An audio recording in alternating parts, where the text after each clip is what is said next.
hush so my mind could just cease, so my mind don't erupt. At times I feel I can't get enough, but I sip a double cup, then I spin a couple bucks. Sending out some love to my blood, to my girl, to my buds, to the homie up above.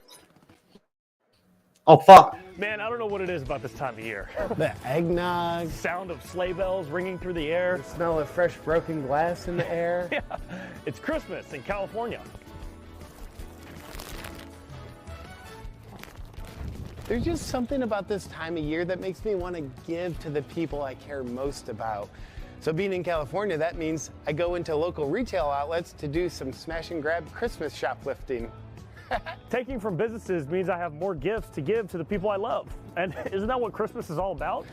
Going into stores and taking things without consequences is the trendiest thing in California since homelessness. That shit is funny as fuck. There's really no downside. It's not really stealing as much as it is reallocating the wealth to create a more even and mutually beneficial society. Yeah, ever since California implemented the very progressive policy of not I like to do some stuff like this, I would. It's made my Christmas shopping more affordable than ever. I'm glad we're decriminalizing crime. I think that's going to help society become more inclusive for people who That's great, I love that. Consequences. Damn it, I got this place. Brent, was this you? You said I could have it. After the murder rate up in Portland jumped up to 800%, I moved the family down to California. Because Portland is just not a safe place to crime in anymore. Stealing? Please don't use that term because it's stigmatizing. I mean, look, we know the rules. We steal less than $950 per store to avoid being prosecuted.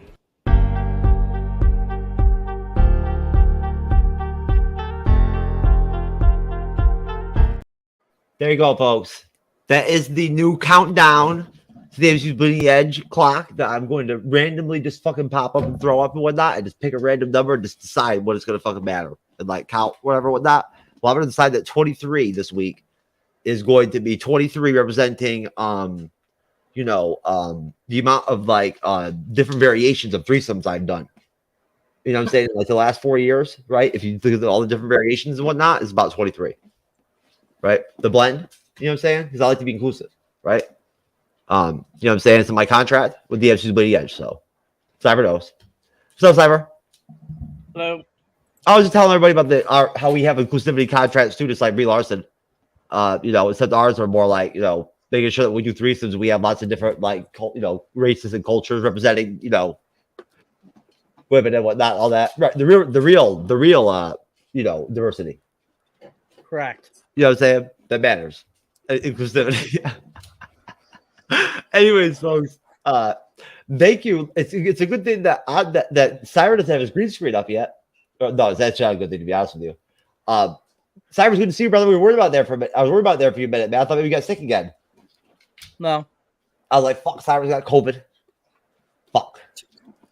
I'm just joking. No. It's a good thing Andres has the Django Unchained hint background and whatnot, everything, because if it was just on me, people might think that this is some kind of like sex line, sex advice, dating advice kind of shit. But thank you, Andres, for bringing that professionality, right, to the panel, baby. We appreciate it.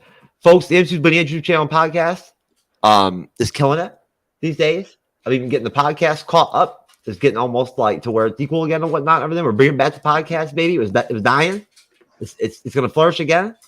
We're happy to be here. And we're happy to review the Django Unchained. It was Andre's first pick of all of our regular movie reviews. He picked the Django. And so at that point, he's going to kind of just do some of the, the scene-to-scene breakdown and whatnot. I'm going to handle some of the questions and whatnot and let him and, Cyber answer them. And that'll be the shtick. That'll be the deal. I'm moderating again. Cyber's back in action this week, I believe, right, Cyber? Yep. That's right. We've got to plan, figure some stuff out. We have a couple movies we didn't get to do. What Cyber picked, for instance, out that are good. We'll do them. But we already said what we're doing with those. After the year, yep, after the year.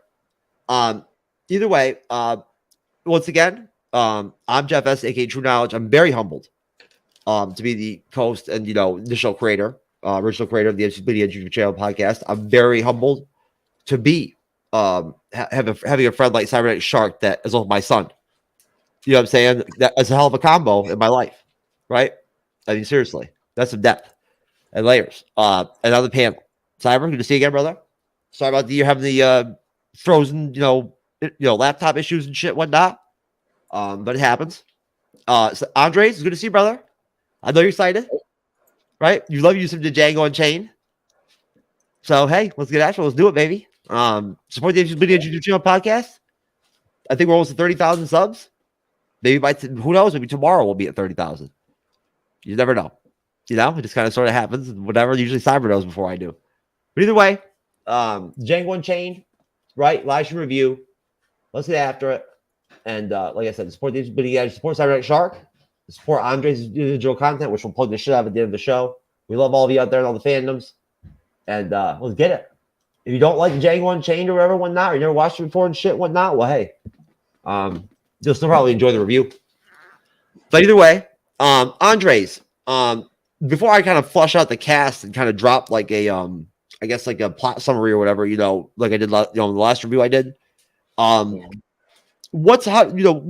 would you kind of like, I guess articulate or put out kind of how the intro goes down? It's very quick. Yeah, it's quick. Yeah.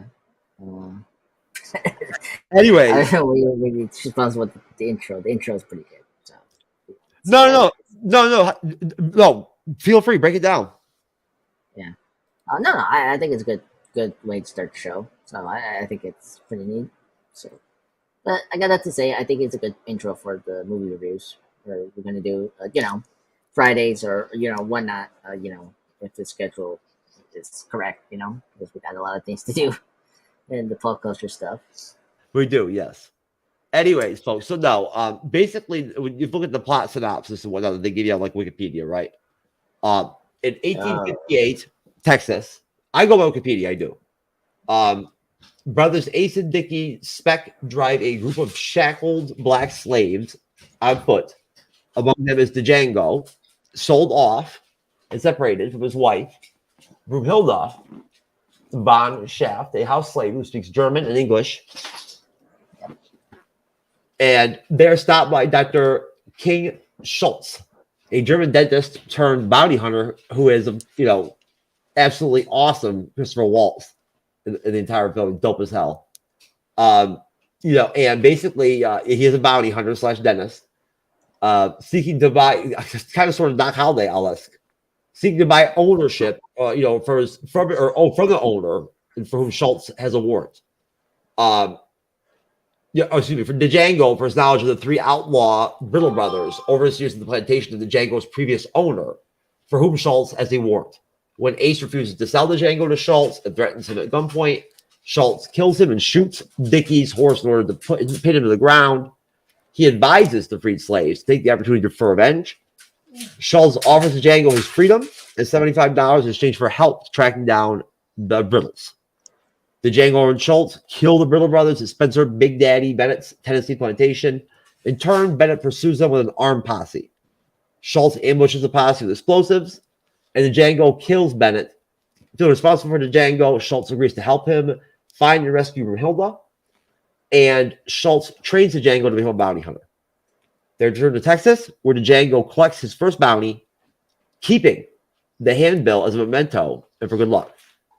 He and Schultz rack up several bounties before spring when they travel to Mississippi and learn that Broomhilda's new owner is a member of the American gentry, Calvin C. Candy, the charming but cruel owner of the Candyland plantation, where male slaves are forced to wrestle to death in brutal Mandingo fights. This is, of course, Mandingo. This is where Leonardo DiCaprio pops in. But I'll stop there. Dodger, why are you flipping out over there, buddy? What's your deal? Huh?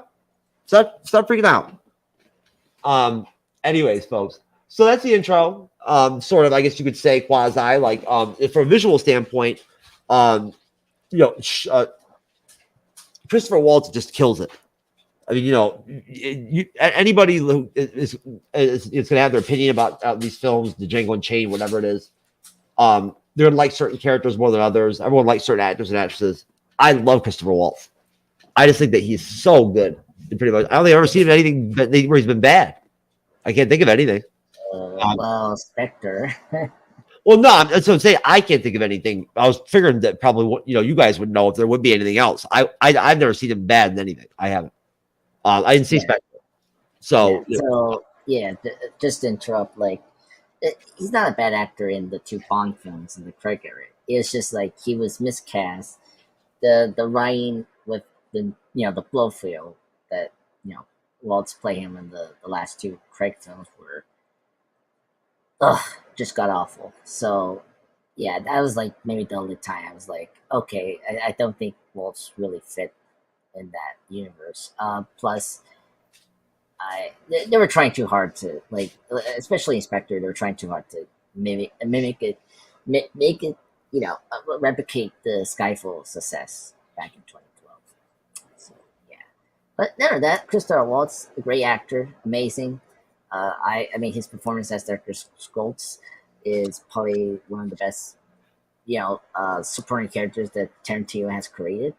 But I think that how do you say it? Jamie Foxx is also great. I think he's probably the best lead in any of the Tarantino films I've seen. It's probably third best. I mean, after Tangier and then Brad Pitt and Inglourious Basterds. But yeah, I think Jamie Foxx and Christoph Waltz are really the top tiers for this movie. And of course Leo. When we get to Leo, this is probably Leo's best role. I wish he got nominated for a Best Actor or Supporting Actor for this film, but hey, why not? But yeah, the intro you brought up. Now I was kind of confused. I was like, you were talking about the opening of this show's. I was giving you an opportunity to go ahead and, if you wanted to, just explain how the kind of intro goes down and whatnot. Yeah. I mean, Tarantino has a way of he will let you first how to say jump you into the movie right away before the credits, and then or sometimes he will slowly integrate you into the film universe that you're going to be in the film. But with Django, it was like he puts you right there with Django, being a slave and all that, and putting the classic Django theme that was from the 1966 classic film for the Sketty Renster film was a great pick. Right away, great music, and then seeing the contents of this film, where we're going to be at for the whole entire film. So it's a great intro. It just gets you right into the film right away. Well said, Dodger. I'm telling you, man, you better stop tripping. Dodger's flipping out over here with his freaking serious. He's like a crackhead when it comes to treats and fucking wanting to beg for food and shit and whatnot. And everything. He's terrible, Dodger. You have some bad manners, man. Anyways, you're really not holding it down as the silent third co-host of the MCU'S Bleeding Edge right now. I'm really disappointed in you. I'll be honest with you. Either way, you know what I'm saying? Because Dodger understands me, of course. Oh my God, Dodger. Although it's funny because I've called Cyber before Dodger, and I've called Dodger Cyber. There you go. Right? I have too, right, Cyber? Yep, both ways. I've called Cyber Dodger, and I've called Dodger Cyber. So I don't know if that's some fucking kind of weird premonition for some kind of threesome later on in life or some shit, or what's going on, but it doesn't sound like fun. So all I can tell you, it's not as cool as the Django Unchained. But either way, Cyber, that's actually interesting that Andres mentioned it. Kind of like a quasi contrast to sort of Ben Kingsley and Samuel L. Right? I didn't really think about it, but Waltz and Jamie Foxx are really fucking good together. At least I think they do. They blend pretty well together as sort of a team, acting together and whatnot. And I didn't really think about it as a standout component. I guess if that makes sense until Andres kind of mentioned it right there. I hadn't really looked at it like that way. Something about the film is I don't get that vibe where it's like Secret Invasion where you've got that compressed deal with their relationship, right? With you understand what I'm saying with the characters. What I don't get is why are you talking about Ben Kingsley? He's not in this movie. Ben Kingsley. I'm sorry, not Ben Kingsley. Guy, you know what I'm talking about. Talos from Secret Invasion. Oh. Ben Mendelsohn? Ben Mendelsohn, yeah. The men. Yeah, I'm my bad, man. Ben Mendelsohn, Rogue One, and fucking Captain Marvel, everything. Even Samuel L. and whatnot. How good they are, right? The fact that the whole point initially, from what I understood and whatnot, what they rumored a long time was that was supposed to be the furnace or the engine of the film, or the series was supposed to be Mendelsohn and Jackson. I didn't really view it that way with Django Unchained. I never saw it as like it, they're paying attention that heavily. Their dynamic together as characters and actors and whatnot, but they do really work well together. Would you agree? Well, yeah. I mean, this movie shows they worked really well together. Their camaraderie, their basically a lot of their dialogue was very realistic to say, if that was the situation back in that time, with a person saving another person and basically treating them like an equal. And so, yeah, I think that, Jamie and Christoph did a really good job together. Most definitely. I think, they worked really well together. They gave us a really great, outstanding duo in this film. And I think that, I'm not going to say they're the greatest duo I've ever seen, but they definitely worked well together. There you go. And Cyber finally got to see Oppenheimer, folks. We can all be happy for him, right? He got it out of the way. I'm sure, and he really enjoyed it, from what I understood. How you could not, I don't really know, but you know what I'm saying? It's possible, I guess. You never know. Let him heal. He's sick. Come on. Now, did you see Barbie? Did you see Barbie too? I saw Barbie back when it first came out. Oh, you already saw Barbie when it first came out. That's right. I forgot about that. I'm the only one that haven't seen Barbie. No, I haven't seen Barbie either. I need to see it. I might go this weekend. I might go see it. I'm not sure how long it's going to be in theaters. I don't know. It'll still play. In fact, the movie is doing well. Like, Across the Billion, it's going to stay in the theaters for another month. Yeah, that's right. Yeah, that's right. No, I haven't looked at the box office numbers of Oppenheimer in a while either. It's doing good. It's the 7th highest grossing film for this year, for 2023. For rated R, I think I checked last time. I can check out my notes here. You're fine. No, you're fine. Yeah, 7th highest right now in terms of rated R. Oh, okay. So, yeah. So which is pretty impressive. So I mean, it could. I mean, maybe the end of the month it could maybe cross 700 million, maybe if it has enough in the tank. We'll see. But hey, it's doing well. I'm happy for it. So that's good. But anyway, back to Django Unchained. For that type of film, if they make 700 million, I think that's outstanding. Yeah, exactly. But either way, this movie is actually set. I mean, this is not like the kind of movie where there's big time jumps, really, the heavily and whatnot. But it is set essentially like 2+ years right after the Civil War. So the end of the Civil War, right? Is not no before. I apologize. Before the Civil War.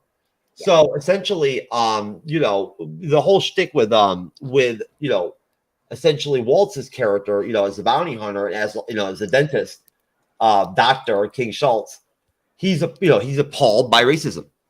You know what I'm saying? By race, by the ways that slaves are treated and whatnot. He doesn't like it. You know what I'm saying? Whatnot, right? It's interesting because, when they team up, right? He brings this sort of wit, right, to his character. This sort of like energy that's interesting in a Western sort of vibe, I guess, and that trope. He's foreign in the movie. And seeing him as a bounty hunter is great. I love it. But either way, so essentially, as I was explaining off of the plot, synopsis and whatnot and all that, right? And Andres was mentioning with the intro, essentially, right? We basically just get introduced essentially into what ends up being sort of the dynamic that fuels the film, and of course, that is, of course, the Django. It is, of course, Dr. King Schultz. They do go ahead essentially and handle the whole bounty on the murders, Brittle brothers, in exchange for Schultz's help. Finding and rescuing his wife, Broomhilda. Or excuse me, I'm sorry. In what they end up working out. Getting Django, getting his freedom, whatnot. He's a freed slave. Getting his wife Broomhilda back and whatnot. Everything. I believe it's Kerry Washington. I think that plays her. Yes. Yeah, Kerry Washington plays. Yeah. No, and she's always great too. And and basically, essentially the movies, I believe, is 3 hours long. But I'll accurately pull that up. But yeah, it's 3 hours long, and it did. The budget was only $100 million. So I didn't know that. Holy shit, $100 million in the budget, 426 million box office, 165 minutes. Yep, Okay, so 165 minutes. Yeah, it's not 3 hours. What is it? It's 2 hours 35 minutes. yeah, something like that. Yeah. This is so like just for everyone who's a big Tarantino fan. I mean, this is still Tarantino's highest grossing film as a director. The closest that got to it was Once Upon a Time in Hollywood back in 2019. But yeah, this movie was, I mean, huge success, box office success. I mean, first of the violence, the action is one of the best I see in Tarantino. When we get to the shootout in Candyland in the house, like, oh my god, that's just cinematic. Most definitely, it is. No, Yeah. and no, and essentially, as far as the cast goes, I mean, the main characters, I guess you could say, that are names is Jamie Foxx, Christopher Waltz, Leonardo DiCaprio, Kerry Washington, Samuel L.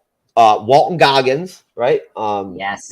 From Justified, and then Dennis Christopher, James Remar, Michael Parks, Don Johnson. Don Johnson's in sort of like the quasi first, I guess, I don't know, you could say almost extended intro. You know, and whatnot and everything. And that kind of actually basically, that's where the film kind of goes, is right after you get the introduction where, Django kind of, they jump right into the Django kind of, hoops up with the Doc from Jump Street. At that point, they go about their business and whatnot and everything. And, basically, thank you, Cyber. I appreciate that. 2 hour 45. See, I thought it was 3 hours. For some reason, I really did. Oh, look who it is. It's Kendra Smart. What's up, Kendra Smart? How you doing? It's good to talk to you. Good to see you. The shirt is deliciously shot. Well, you know what? Agreed. And no, Andres, I believe that, essentially, when you jump off the initial intro, and you would get the introduction of the Don Johnson character, right? Well, actually, before we go to Don Johnson, we need to talk about the bars. Yeah. Go ahead. So after the intro, we get Django and Doctor Sorts going into this town. And of course, they are are shocked about a black man running on a horse, so to speak. And of course, we don't know at the time when we go into the bar is a setup for Scorch to get his other bounty to kill off the sheriff that is a criminal, with a different name. And so, but we don't know that. That's the great thing about Tarantino. This is like, you don't know why we're going there. Like, you think he was going to get ready for, the Don Johnson thing, but no, this is actually another bounty that, Sorch is collecting before going into the Britter brothers that, he requires Django's help. So this whole scene is so great. I mean, Tarantino. If you watch Tarantino films, the best thing about Tarantino is his dialogue, and that's the thing about Walt's performance here as the character. Of course, why he's the best is the dialogue they gives him is so great. Just the way he pronounced the words in German. I think the actor is German, so that's another thing. It helps bring that artisticity of the German people a little bit with the. Yeah, but where's Christopher Waltz from? Yeah, remember? I'll put it up, but yeah. So he goes to the bar, and of course we get the funny scene with the bar guys like, whoa, you cannot have him in this bar. And then of course I think Waltz told him to get the sheriff, and then of course, we get this very good exposition on of course, Django, is not yet smart enough. He's smart, but he doesn't understand some concept, as we know. Sorts explains Django about what's a bounty hunter, all that. And I think that's one of the cool scenes. It's just him showing what you can do in this position, because we know he was a dentist, but he didn't practice dentist for 5 years, so he's onto this new bounty hunting thing, which was great. And so yeah, when the sheriff arrives, he does the classic minigun out of his jacket, which is really cool. Which will be playing up with Django killing the one of those British brothers, and then of course towards the end when Leo gets killed by Dr. Swords. But this whole bar scene, and then of course the marshals coming in. It's just really great.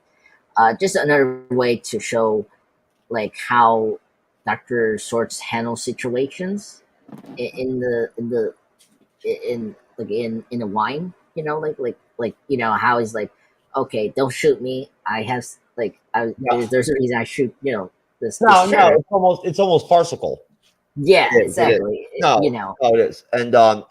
it's good writing, and I think that's probably actually a good spot right there where Cyber. I mean, just to get you in the mix here. What do you think? What do you think, Cyber? I mean, are you a fan of the Django Unchained? Did you like the intro? Do you enjoy the way that the film kind of just jumps right onto things? And if they throw everything right at you, and everything kind of develops as you go. You know what I'm saying? I do like how the movie begins. I like that it gets right into the mix. I don't like when movies put too much information at the beginning. I like it when it gets right to the action. I like when it gets right to the purpose, the point. Because as a moviegoer, with how little time we already have in life, you want to get to what's good. You want to be enveloped by this product. You want it to take you out of reality so you can have fun. And sometimes they do too much context in certain movies, getting it going, getting it ready. And that's usually when I talk about, films have too much lag time or too much just dead space.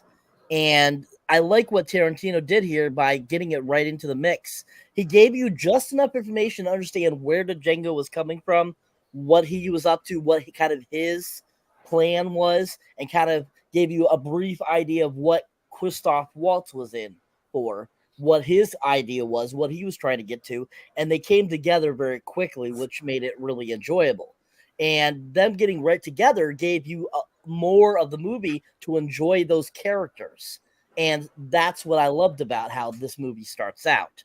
I mean, that beginning sequence where, Christoph Waltz pops up and talks to those guys and then basically ends up taking them out to get Jamie Foxx, Django, freed. It's a really fantastic sequence to really start out the film. And plus, also, I thought it was very interesting. I was saying this earlier when I was watching it. I thought it was interesting that they decided to make it 1858 for this film.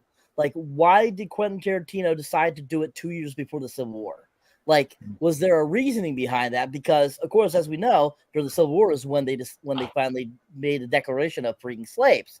So I found that very curious that he decided to do it 2 years prior to the start of the Civil War. So I liked that aspect, and I thought that was a good way of starting it off too, kind of give you an idea. Oh, I decided to play this area of history, give you kind of an interesting idea of how things were in the late 1800s, mid 1800s.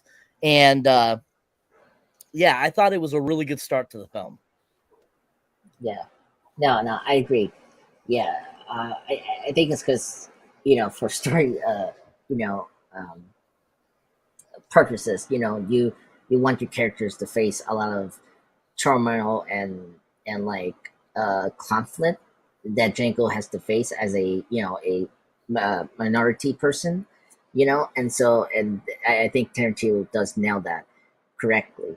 But one thing I will say that I respect Tarantino as a master person. I don't know him being allowed to use the N word is kind of weird, but hey, I'm very surprised that a lot of these actors were comfortable to saying that. I mean, it's fine with but whatever. But I just want to bring that up for folks. I know that some people are uncomfortable with the use of the N word and all that. But speaking of that, I want to mention, this is a cool simul predecessor of Inglourious Basterds. Another movie that was a revision history. That just like Inglourious Basterds, we got Django being another revisit history. Where before the Civil War, we have this story about this like probably you think about it, like Django could be the first free black man before all black people were free after the Civil War. You think about it, I don't know who. There were free slaves in the North for freaking a long ass time before there was ever any slaves that were freed in the South. Okay, because I wasn't. They were very common. Yeah, there was a lot of free people. There was a lot of free black people before the whole Civil War happened. So Okay. Yeah, that damn Republican Party, man. That damn Republican Party, those fuckers, man. I'm telling you, we don't know what they were thinking. You know what I'm saying? Yeah. Started their whole party just trying to fight slavery, man. What the fuck? Anyways, exactly. What do we want to do with anything to do with that? But whatever, folks. That's about as far as we go into politics here on the Industry Bleeding Edge right there. Anyways, no, Andrew's making a good point. I like the way they handle the M word. I do. I feel like just like Cyber said, how Waltz and Fox are able to give this sense of ease, to their relationship from jump. Like the Django just seems perfectly fine. Like, you know what I mean? Like he's just chilling, like he asks questions, he's taking things in, you know what I mean? Whatnot, like he's not stupid at all. You know what I'm saying? Whatnot, right? Like he's inquisitive to some extent, but he doesn't need to be told very much about shit. Whatnot, he figures it out. And they make a good pair. And if anything, it's interesting because Jamie Foxx is usually the one that would be more witty or humorous, or what I mean, would add that kind of angle, I would think, to a film, right?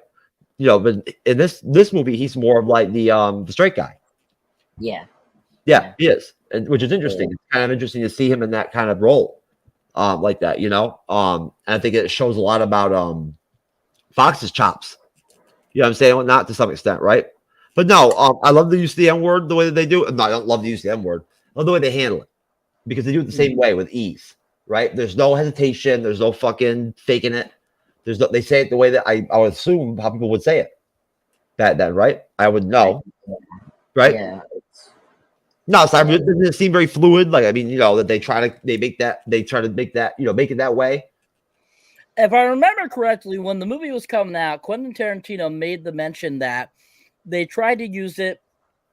They tried to use the same term as basically how two black people would say it to each other today, instead of making sure that the R at the end was not really used, because unfortunately, if they used it as much as how they did in the film with the R at the end, it would have gotten them an X rating. Because originally this film actually went through several cuts before it got its R rating. They still have NC-17?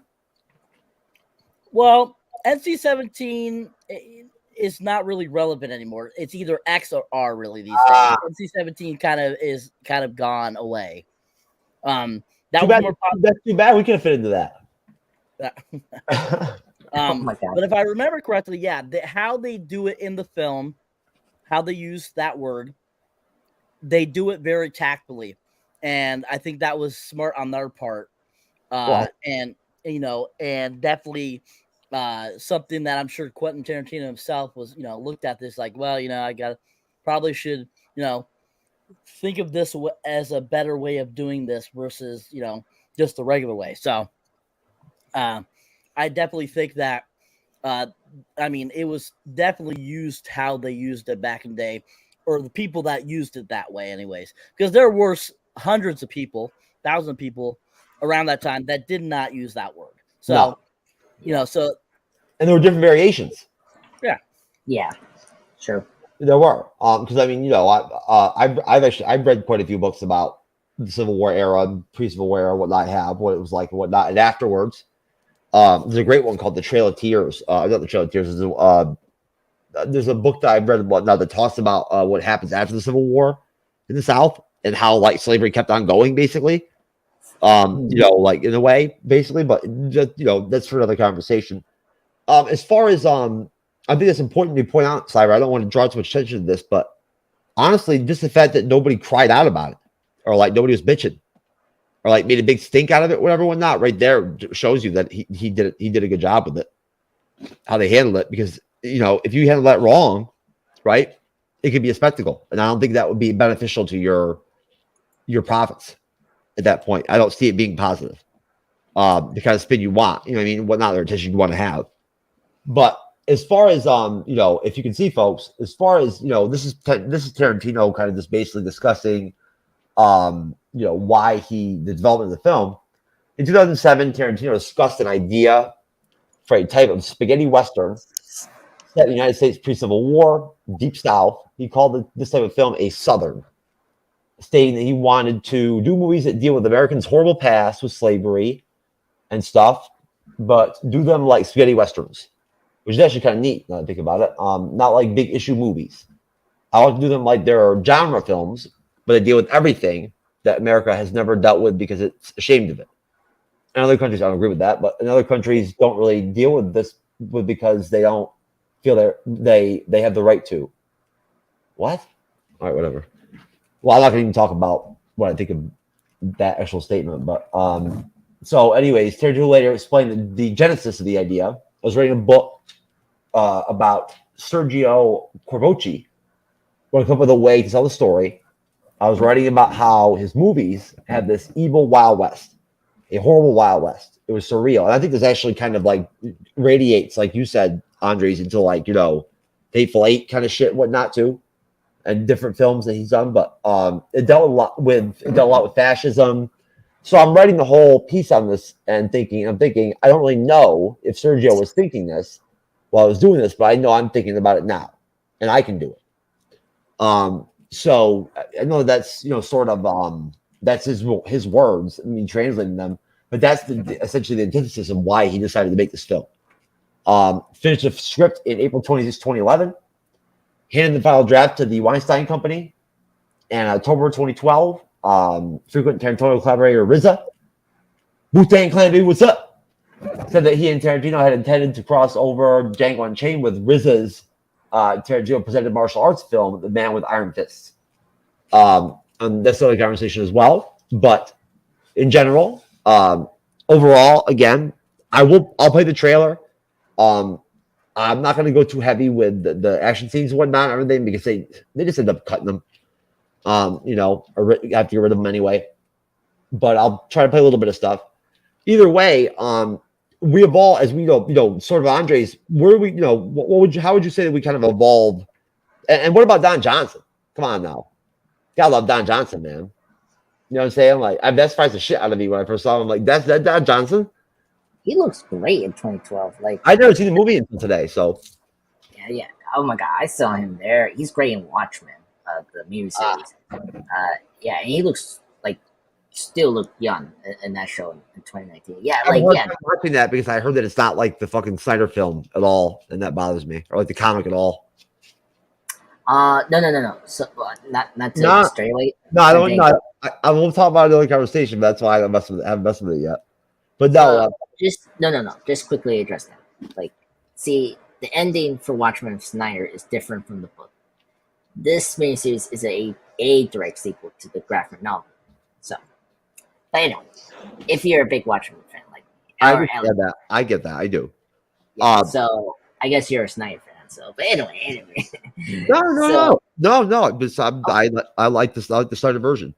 Okay. I like the Snyder version. I like the ending more. But yeah. So Don Johnson, great character. I mean, him playing this like shady businessman that is actually a KK member, which is hilarious, especially when we get to the funny joke about the bag. Oh my god, the bag scene is the most hilarious thing. It's like, you know what? Every criticism, I'm like, I love that one of them just left because he's like, I had it with you people. You're criticizing my wife's work. It's so funny. One of the best Tarantino comedies ever. Like, oh my god, it's just it cracks me up with that. See, and Jonah Hill's cameo is so hilarious. Like, when we see him right there, I was like, oh my god, Jonah Hill's here, and then it's just so funny. But yeah, so Don Johnson, great actor. I mean, if you see him in Miami Vice, and of course I brought up Watchmen, the miniseries, he's there briefly, not to spoil too much of that. He's great in this part. I mean, one of the things that's great about Tarantino is he casts a lot of like a lot of these seasonal classic actors that we know from like the 60s or through the 90s, like, from the 80s, who, still working, but they don't have time to shine. And one of the things I like about Tarantino, he gives these like very classical and iconic actors that we don't know of, but the generation knew them. They get a chance to shine in this brief moments, and I think it's great that John Johnson gets a moment to shine in this movie.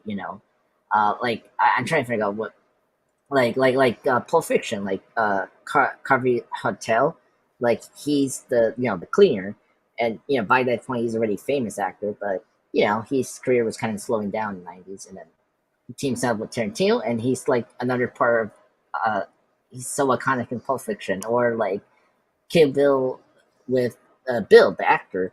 He's great in there. So I think that's one of the things I like about the inclusion of Don Johnson in this movie. But yeah, the scene is great. I mean, and of course, Jamie Foxx is great here, especially when he kills one of the British brothers and say he liked the way you died, boy. It's great line. It's one of the best scenes. So yeah, this part, it's like I'm already into this film, and I think this is like one of the best masterpieces. Well, I mean, it's very Westernish. I mean, there's a quick draw deal where, when Schultz kills the sheriff, it is like a straight quick draw deal. Yeah. So you get the whole, the Western trope. And it's interesting, and it's hard to, illuminate it without showing it visually, folks. But it is very humorous, the back and forth, the dialogue, where, you get essentially. Bill Sharp is the sheriff that essentially, that is the bounty, and that Schultz kills, and he's trying to explain to Don Johnson's character what the gist is and whatnot, and they're talking from like inside of a bar out to the street, like shouting at each other and whatnot. It's funny as hell. It really is. And I'll try to see if I can find it right now, but essentially, basically. It's funny. It's your typical Quentin Tarantino kind of humor for this kind of film, I guess. And at that point, as far as if I remember correctly, Don Johnson's character, he's let's see, Big Daddy. That's what it's Big Daddy. That's right. There you go. I love it. Big Daddy. Spencer Big Daddy Bennett. So no, he's great. It's a great scene. The action scenes are great. This is a great action scene, and again, we do get, as Cyber mentioned, we get the conversation, which I think is really interesting, where the dentist / bounty hunter explains to the Django what he does. I love his explanation of what a bounty hunter is, right? And the Django's questions to him about it. So you kill people for money? Are they bad people? I'm assuming they're or whatever, right? It's good. It's organic. So at that point, basically, bounce right off of it, though. We do go right into sort of a major premise of the film, and that is, of course, and I'm sure Andres will get into this. As they're sitting around the campfire bullshitting, the Django does reveal to him about his wife Broomhilda, the Kerry Washington's character, who speaks German, and and they were branded and separated after they tried to escape together from the Hurricane plantation, which is mentioned in the open intro scene. So essentially, basically, when they go to Schultz's office in Chattanooga, Schultz tells the Django he is to pose as Schultz's valet. They find the Brittle brothers in a plantation in Gatlinburg, belonging to John Big Daddy Bennett. There you go. A female slave points out the Brittle brothers, and the Django kills 2 of them on sight. Schultz rides up and kills the 3rd, and is placed in Bennett his line of work as a bounty hunter. Later that night, Schultz and Django lure Bennett, this racist mob, to his empty carriage, will be trapped with the explosive, and the Django executes Bennett. So, seeing the Django and Jamie Foxx's character start to get into the action and sort of bounty hunt himself, I think is fun too. And that dynamic as they continue, he's just kind of training him, Schultz is. But Cyber, what do you think about, when they get to the point where they have the conversation where Schultz tells them the story about the German legend of Siegfried and Broomhilda, right? Did you feel like that fit in? Like it worked for, I thought it did for the most part, but I didn't think it was like anything too profound. What did you think of it? You know, this because it's also the moment when he vows to help him find Broomhilda. I enjoyed it. I thought it was fun. I thought it added to Christoph Waltz's camp in the film. And I thought it was a good way of him kind of trying to put Django at ease, talking about given the same name as his wife and trying to, kind of explain to him how, just like this Broomhilda will have a happy ending as well. And so I think that was very well done, and I love how he tells it, and I think it's a great story. I think it's a great time for that little kind of like campfire tale there, and it's just a really fun, unique scene. Yeah. Go ahead, Andre. Yeah, and to add, that scene, it's also great to hear that, her name was also German. So that's like another added bonus for Walt's character to like help Django, because especially because it adds on to Dr. Schwartz's like fondness to Django, because he becomes like his son basically to the whole movie. So it's like Cyber. It means Cyber, my son. Yeah, somewhat. Do that parallelization, Cyber. Yeah, this realization, father and son movie, the best ones.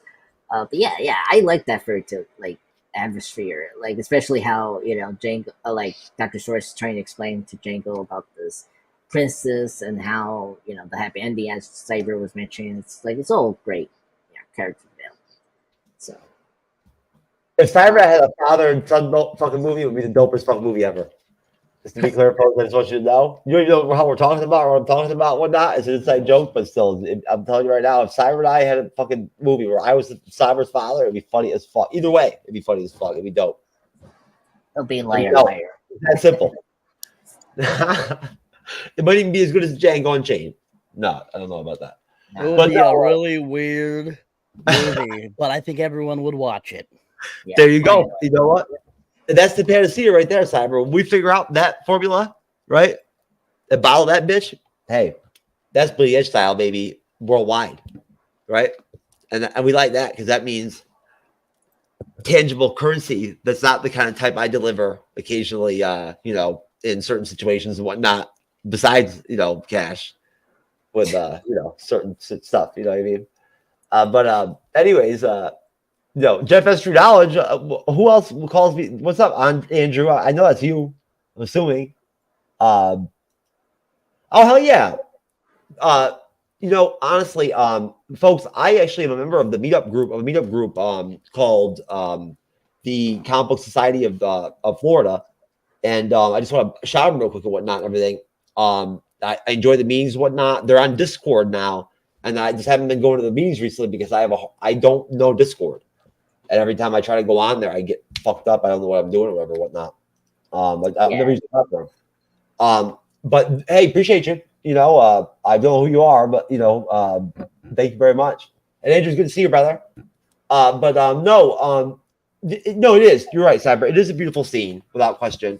It does add some depth, I guess. Some contrast in terms of like it being poetic. Positive, right? And it gets to to a love story, essentially, right? So I mean, I think that Tarantino does a great job of balancing the slavery, the action, the violence, right? The hate of the South, what I'm saying, whatnot, the disgustingness of slavery itself, the constant, the overall dehumanization of it. You can't throw that trope out there and whatnot and everything, and just fucking like have it be overwhelming to the point where like the movie's depressing. You know what I'm saying? Not right. Like, and he does a good job of balancing, out with humor. Andres, I feel like that fits into the spaghetti western kind of style. It fits with the characters, and it fits his kind of mold, right? At the same time, it's also historical, sort of in a way too. At times, kind of and lines up with that too. And it's the kind of humor that's sort of like more of like a quasi-intellectual or type, right? Yeah. Like more witty humor, not the type that's more like just outrageous. You know what I'm saying? Yeah. No, I mean, this is Tarantino through and through. I mean, you see his humor, his way of action here. Like it hasn't changed. And this is not the first time he's doing like a a historical film. I mean, I mentioned Glorious Bastards, so that was the template for him to do Django and Hateful Eight. That's going to be his next film after this film, another Western film, which I need to check. We got it coming up. Cyber, we got it coming up. We do. Oh my God, Cyber picked it. Yep. That's good. Thanks, Cyber.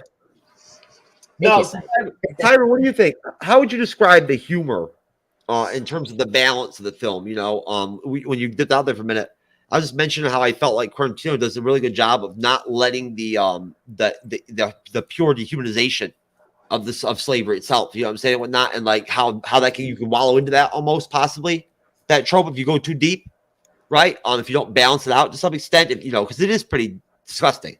Let's be honest here, it's fucking horrible.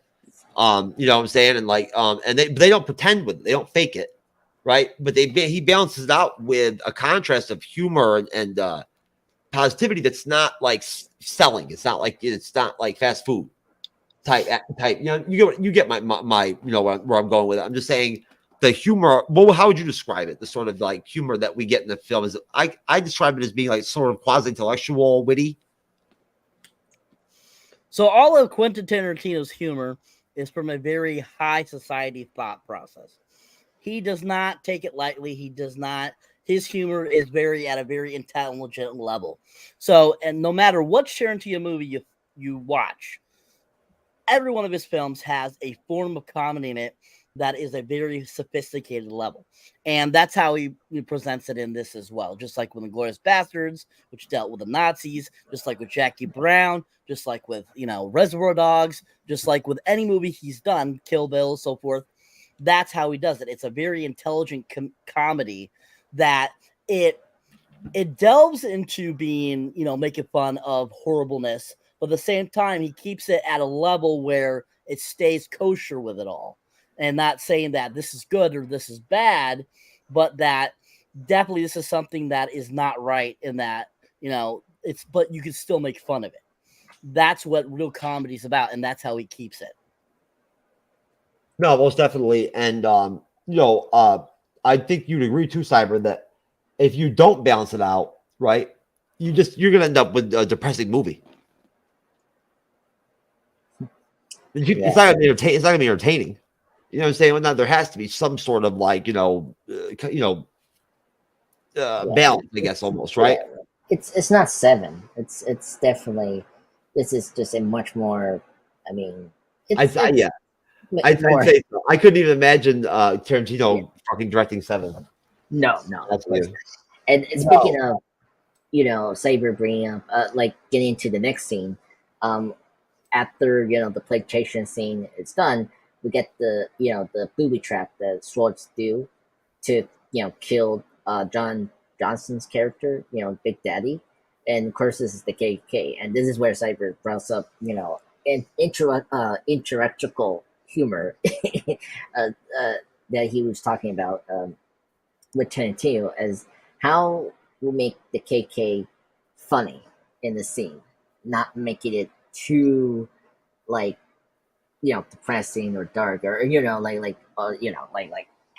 uncomfortable for people. It's just making the characters of these KK people like normal people. As I brought up how like they were criticizing the masks, the bags that they were wearing so that they can kill Django and Swords. And I really love that scene because that's where I think that's actually him just trying to dumb down the KKK because of the connections to the Democratic Party that he's a member of, basically. To be honest with you, it's very political. And that's what Saber said. That's like how Tarantino makes the humor work. Like the intellectual humor really works if you know that. And I think that's why I like those scenes. It's just really great. I like it. I think the KKK should be shown fucking what the KKK was. To be honest with you. Yeah. Oh my god. I'm not going to go down that path. But no. But basically, if you want, from there, Andres, right? We basically just get some scenes of straight bounty hunting. right, between between Schultz and the Django. After sort of that conversation where it becomes, a statement, a form bond, that they're going to team up and they're going to save Broomhilda, no matter what. Like, it's going to happen. We then get sort of, we get the scene where we get to see, Schultz giving to Django his first handbill for killing a man named Smitty Bacall. We see Winter, which is actually, I thought some of the best shots of the movie for me personally, was some of the Winter shots. And then at that point, essentially, in the spring, they head to Mississippi, and that's when they find out, right, Andres, that Broomhilda was sold to Calvin Candy, who is the owner, of the plantation named Candyland. And if you want to go from there, go ahead. All right. Well, I mean, first off, the snowy montage is great. I love the song they played, the "I Got a Name" by Jim Croce, great artist. He's the one that did the song "Time in the Bottle" that Quicksilver listened to in X-Men: Days of Future Past. Really love that scene. But yeah, so after the winter is over, they went to Tennessee to check on where Django's wife is at, and then they discovered it's going to be at Candyland, or at Calvin Candy property. And so I really like this scene because I like how both men are trying to figure out how to get in and try to rescue Django's wife, and I really like that. And I like how how Dr. Sort's trying to explain to Django, like, all right, we cannot go up there, like asking a farmer to give them something, and just probably get shot or something like that, get in trouble right away. They need to have a believable story to be a reason to go there.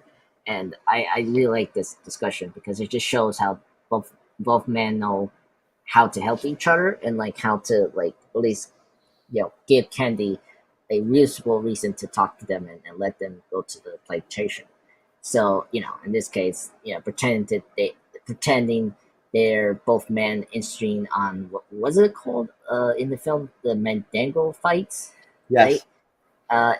And so Sorts is the dealer, and then Django is the expert.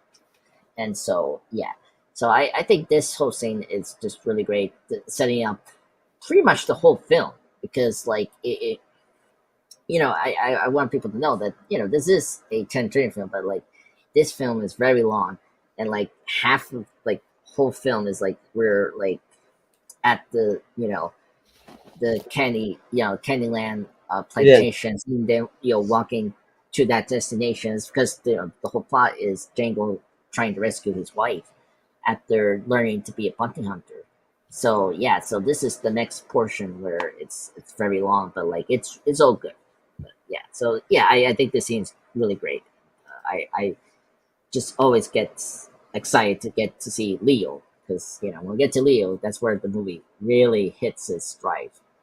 Really good. I mean, come on, Leo. Yeah, we've only reviewed this. This is our second Leo movie that we've reviewed and whatnot. And I think, if I remember correctly, we do still have The Departed, I think, on our schedule, right? So we're going to hit it. Is this Exception our first Leo movie, and then this is our second? It is. Oh wow, that's cool. Best combo, folks. Leo's pretty damn good in pretty much everything too. Oh yeah, Leo has great movies. I love Departed. The Basketball Diaries is a good one. But no, I would agree with Andres and Cyber. If you would, sir, Cyber, what's your take on sort of, I guess, the introduction of of Candyland itself, of the Mendigo fights, whatnot, everything, the dialogue between McGay, DiCaprio's character, whatnot, everything, and I'm sorry, not McGay, I apologize, Candy. What are your thoughts on the initial reaction, I guess, maybe when you first saw the film, or even today or yesterday, in terms of how DiCaprio plays the character?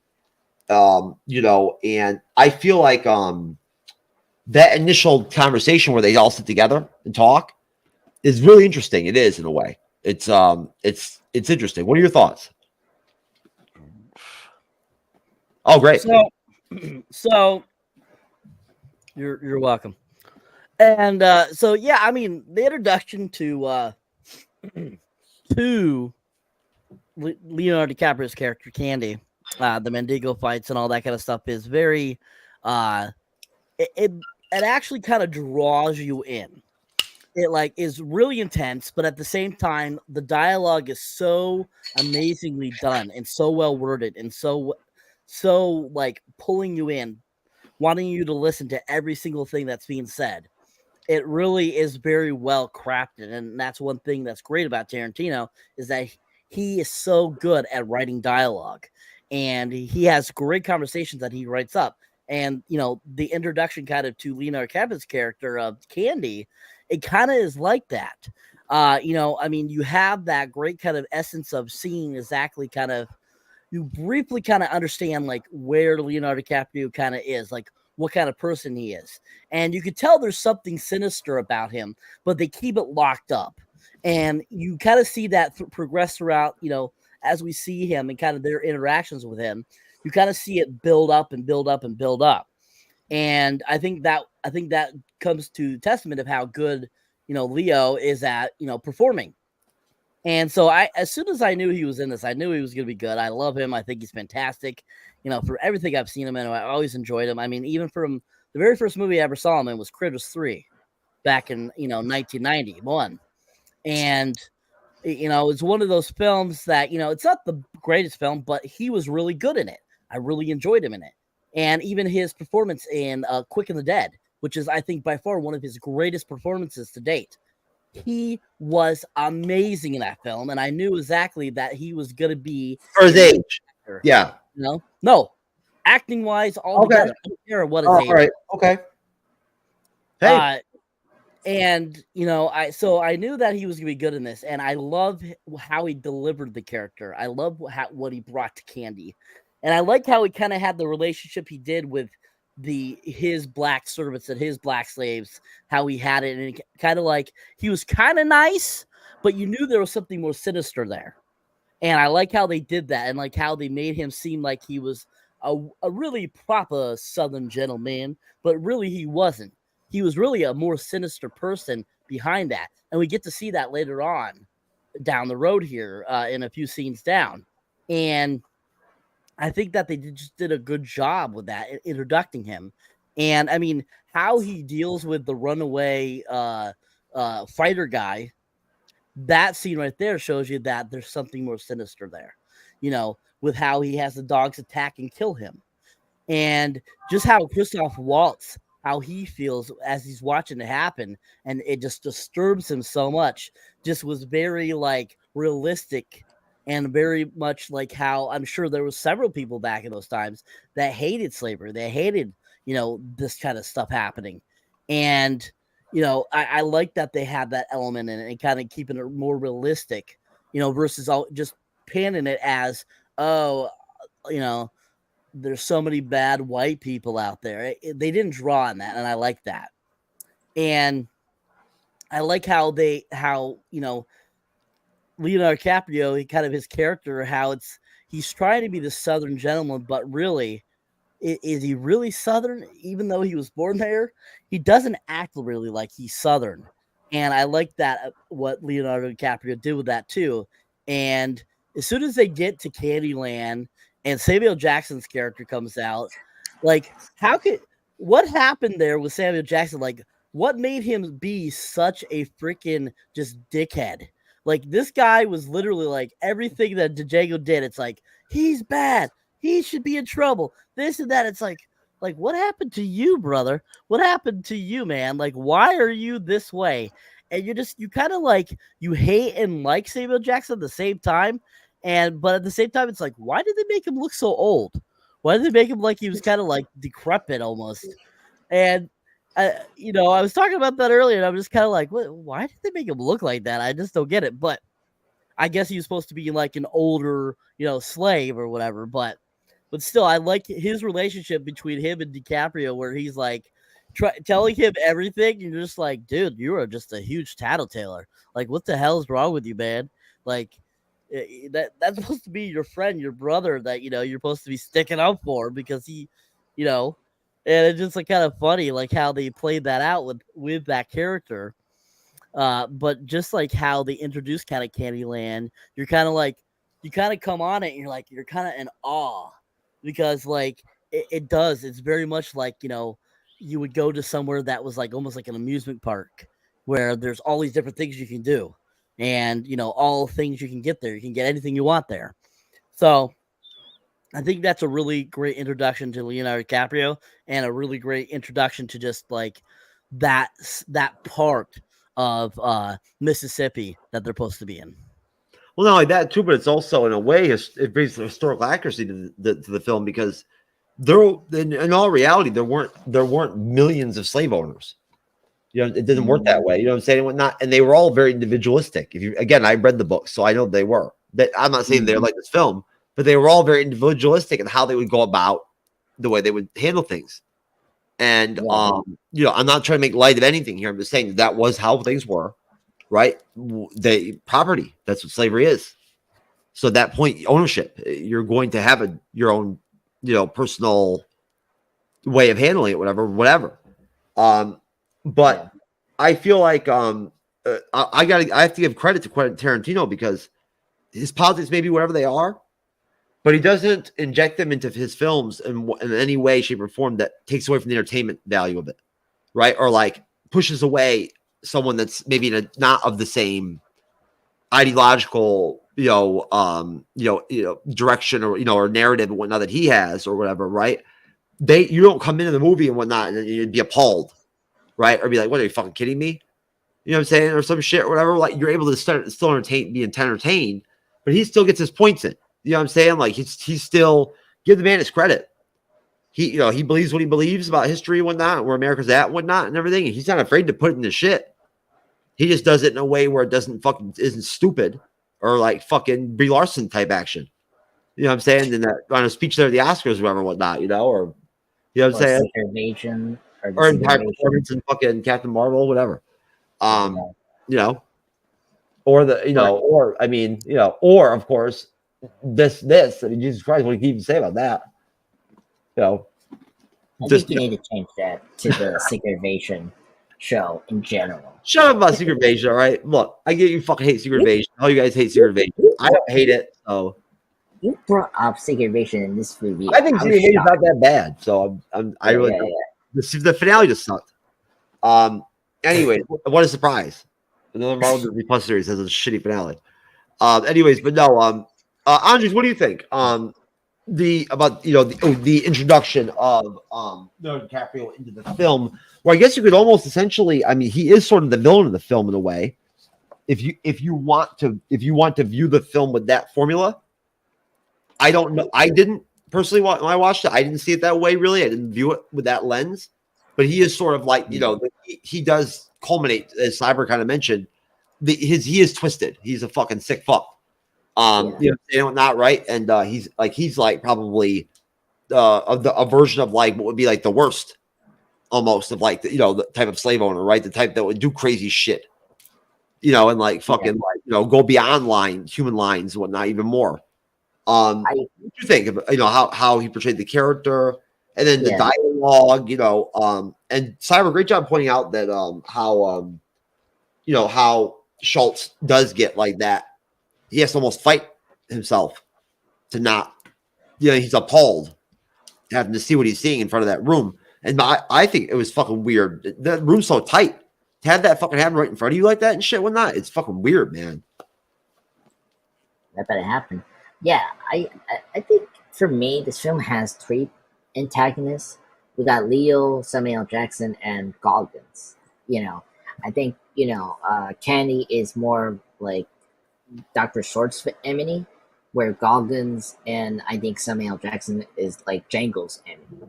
You got Goggins being the racial, cowboy, against Django, and then you got this, a really gray area for the film. As Cyber brought up, back, like realistically back then, some of the, black people were always aligned with the bad people because they were trying to survive. And so you see Samuel L. Jackson, this black person, helping out, this awful person, to find out this awful lie that Django and Dr. Sorts are doing to him, because they're not there because of the mango fights. They're there to rescue Django's wife. And it's interesting that, Samuel L. Jackson character is hating Django so much, with all that. And so it's hilarious, but also fascinating as a character in the film. And Leo as the archetype villain here for a western, he's really great. Like, even though he's sinister because of his teeth, like when you see like his rotten teeth, sometimes it's like very funny. As they brought up how he's trying to be a southern gentleman, but like the fact, excuse. I've heard that. Yeah. I was going to say bless you, but I don't know how you say it. I've never burped before, I don't think, on the show before, folks. So you know what? That's a very momentous moment right there. Yes. It's relief. Anyway, but yeah, you see him, having this awful dental like teeth. It just shows how he's not properly gentleman. He's just a very uncleansed person. That's not he doesn't think about his appearance really, and like even when he like hit himself in the glass, which was improvised by Leo, like him getting cut, bloody by his hand, that's all improvised, and you see that, and you see how aggressive he is. It's just incredible, and it shows how brilliant he is. Leo is so good at how do you say what's the word, like having outbursts. It every time, like, he gets very angry very quickly, and is so good. Here is one of his best when he knows that Django and Dr. Sorts are there to try to rescue the girl, and he's telling the story about Ben, this black slave that took care of him and so his ancestor, his family for over how many years, whatnot, and then of course he's doing that to distract those two before his other bodyguard, to hold him hostage for the girl. So it's just really. Oh no! Essentially, when they're at Candyland, they do the premise of that Schultz and the Django use to get into the into the Candyland scene, is that they're purveyors of these Bandigo fights, right? They they're invested in it, right? Like they're actually like involved in it. And that's how they're able to even get in there. And from there, after we do see the Vendago fighting, where it's just straight up like blood sport type shit. Slaves straight killing each other. It's hardcore. Yeah. Speaking of the Mango fights, when we get introduced to Leo in the Mango fight in the house, we get a quick and fun cameo appearance of Franco. What was it? Franco Dino? That's how you say his name. I'm sorry. The person that played Django in the old classic Western film back in '96. He's in the film. He's the actor that's in John Wick Chapter 2, who's a friend of John Wick. He's a great actor. He's actually the main villain for Die Hard 2. He's the drug lord that the bad guys tried to rescue. That's him in that scene where he's talking to Django, and he asks Django how to spell his name, and then after Django say the D is silent, and he say I know. That's just a little nod because he played Django in the old Western film back in the '60s. Really great cameo appearance. I love that. That was really cool. To knowledge that there's another film that is Django. So, but yeah, I agree with you, Jeff. The Mango fights is really brutal. I mean, the fact that can he tell his fire to blind him, which was so crazy, and then he has to use a hammer to kill him off completely. Like, it's so brutal. Like that scene should tell you how sinister like Candy was. Like, yeah, he was a gentleman, but the way the Mango fight was, and how he like tell his fire to like how to beat him, and then how to write him off, it's just very brutal.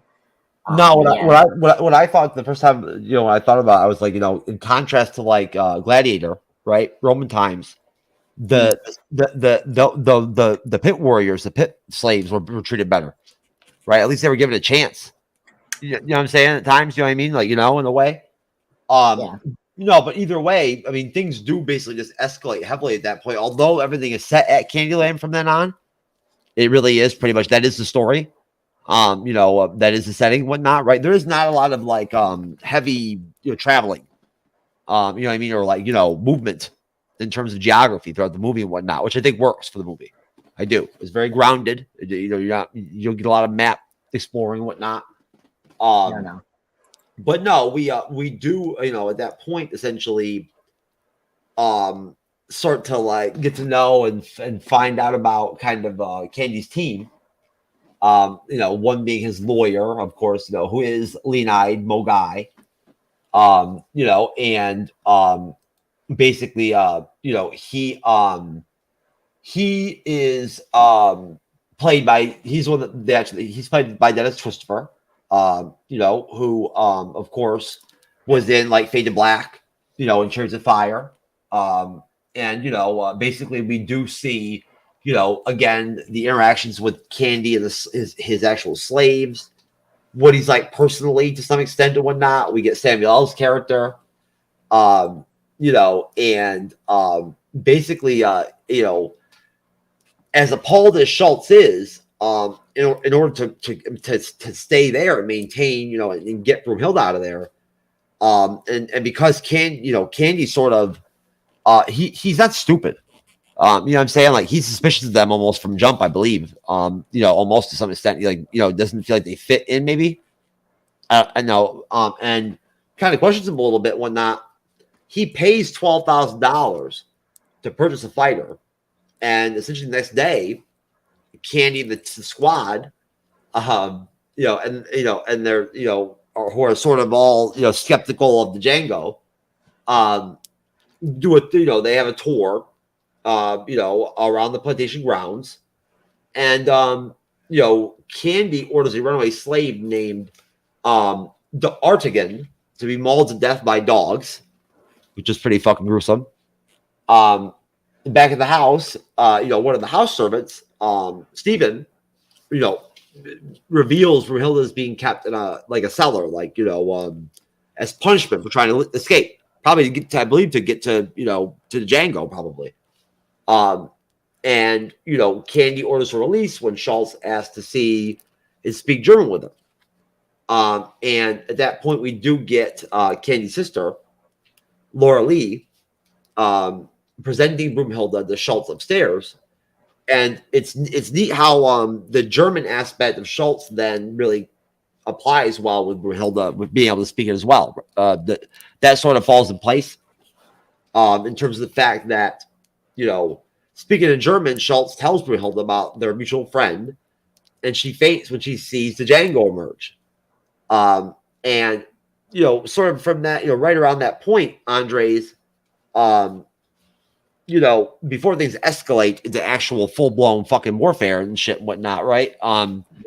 You get the build-up, kind of, you know what I mean, and whatnot. And you tell me, I mean, I thought that for, the scenes that they were working with during that time period, for it being sort of like very internalized and there not being a lot of, over the map type shit going down, I thought that I'm not trying to call it the wrong way, but some of the shots of the plantation were actually kind of cool, interesting, and very like historically somewhat, I would think, accurate of what one would look like, right? Yeah. I like history, so I like history too, and I think this movie did a really good job depicting the pre-Civil War kind of historic accurate, which is good. Same thing with Inglourious Basterds and Once Upon a Time in Hollywood. Like, Tarantino knows how to make that like time period accurate, which is good. Before the carnage happens, right? I really love the build up of Steven, played by Samuel L. Jackson, noticing, Kerry Washington's character looking at Django, and like he's putting two together that like she knows Django, and that they're in love or they love each other. That's such a great build up to getting Steven to talk to Leo, Candy's character in the library, and it's just great because this is probably Samuel L. Jackson doesn't get enough talk. That he's a great actor, and I think this is one of his best roles. Like he disappears. He doesn't get. He does. Maybe he. I don't think. Maybe. I'm not saying it's. I don't agree with Andre. Don't mean to cut you off. I don't know if maybe he's been rewarded, but I think people know what he can fucking do. Yeah, and I think this movie kind of reminds me of that a little bit. Like when I first see it, it took me just 2 minutes. I was like, "Who's that?" And then I was like, "Oh, that's Samuel L. Jackson." Being this old man servant. And he has great chemistry with Leo. I didn't expect that. I was like, oh my god, I want a movie about him and Leo. Like, imagine the buddy cop movie about Leo and Samuel L. Jackson just back and forth cursing each other. Like that'd be cool. Cyber, Andre didn't realize that Samuel L. Jackson is good with everybody except Brie Larson. Oh my god, please. No, he was good with Brie Larson. That's the only reason that's the only reason Captain Marvel worked. But anyway. It did? Yeah. I mean, he was the best thing about Captain Marvel. I think those two have good chemistry. But anyway, we're not talking about Captain Marvel, folks. Anyway, we can do that another time. Never again. But yeah, I mean, Steven is like he's very suspicious about these two, especially Django. Like he distrusts him for some reason, and I really like that build up to him realizing that they're here for her, not for some Amengo fight person, whatnot. It's all great because you're invested. Because now you're invested that they're there, they're trying to rescue her because you like all the characters. Like I was so hoping for them to get out of there, safe, that is getting killed. But yeah, and then of course when it gets to Leo, it's all break loose. But yeah, I think that scene alone is one of the best. And I guess getting into Leo, learning that he's being tricked, I like that scene where he talks about this, his old servant, Ben, and before, he gets Steven to get, the girl in the kitchen, or what do you call it? The dining room? Something like that? Yes. And Right. him slapping, trying to make a deal with them to pay, her to be free. It's a very intense scene, and I think it's one of the best scenes in this whole film. And I think that's one of the icon scenes because, as I mentioned before, when he, slaps that glass that he stomps in the table, he gets cut. He bleeds out his right hand, I think, and that's so cool. You see how vicious he is towards them because he doesn't like to be played around, and so that's how as Cyber said, he has a sinister in his body or in himself as a person, and you see that in this diner scene. So yeah, this scene it's really great. Before we get into the great carnage scene in the film. No, and Cyber, your thoughts as well, but what do you think of the way that I feel like would you say that Tarantino has a style when it comes to how he handles action, or is it individualistic? Kind of does he does he have a certain style that where he, because don't get me wrong, I know this is sort of a period piece kind of film, but a lot of his movies are in the past, right? Tend to be or at the very least have tropes or genres that are around the 70s or 60s or have music from that time period or whatever and whatnot, right? Would you say that he has almost a style or a signature, or is it kind of sort of movie to movie? His all of his movies are one style. They're all the same. They're all styled the same way. That's just Tarantino. And even his action in his movies are that same action style in each of his movies. I mean, if you go back and watch Reservoir Dogs, the action sequences, the gunfights are exactly the same as the Django Unchained, or how they fight in Kill Bills. The swordplay. Yes, it's very supposed to be, taking, of course, into account those, great 60s Asian films. but at the same time, it still has that same stylized feel as his action and his films go. So, I mean, it's very stylized in his way across all of his movies. And what did you think of the entire what's the whole the plantation itself, the sort of like the scenes where we're really kind of we're in the actual belly of the beast in terms of like right up in Candyland, for a while there. We're meeting the different, people that are a part of like the plantation, that are part of like Candy's kind of team, Steven, Samuel's character, whatnot, I mean, the lawyer. Did you what were your thoughts on that and everything? And what were your thoughts on sort of, I guess, the actual accomplishing, or like the beginning at least, of like, trying to get Broomhilda free? I mean, that whole sequence is very fun. You learn quite a bit. You get some really great dialogue. You get some really great, finally some really good images of Broomhilda herself. You get to see her more. The scene where Christoph Waltz is talking to her in German is really fun. And I think that they played that off very well.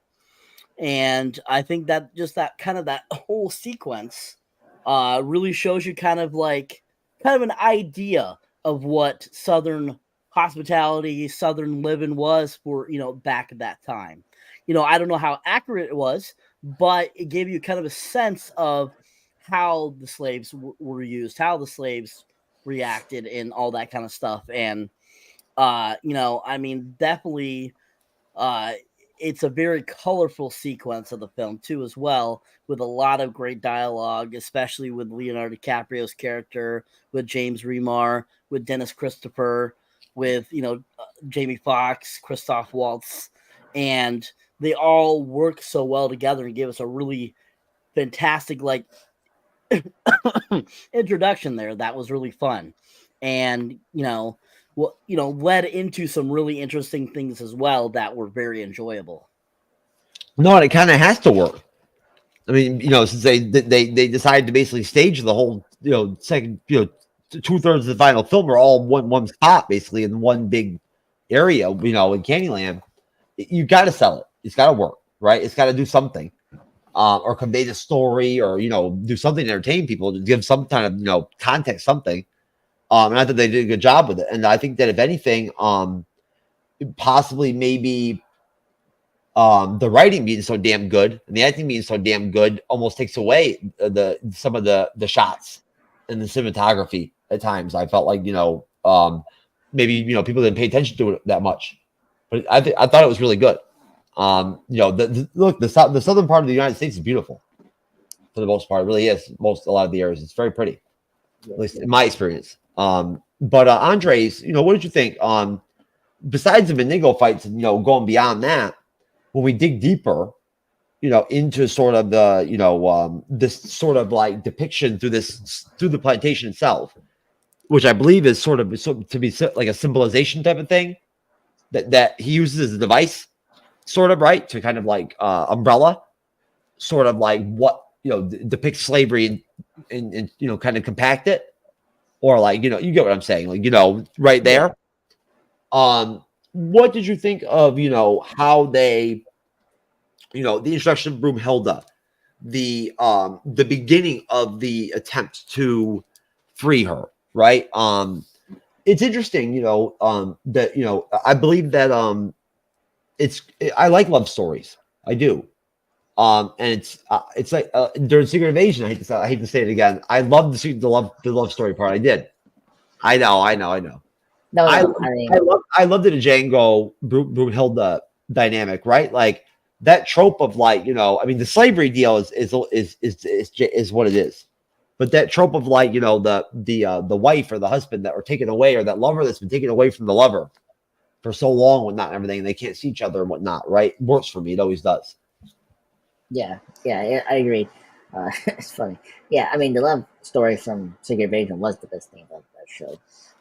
Yeah, and this works. I think with Hida, the character played by Kerry Washington, I thought she was really great. I think it was good that we got more time with her after with flashbacks and all that we were seeing throughout the film with Django, or the image of her every time Django always like stares out in stares out in the the area that he was looking at. Like he always sees his wife there because he still loves her and is trying to save her.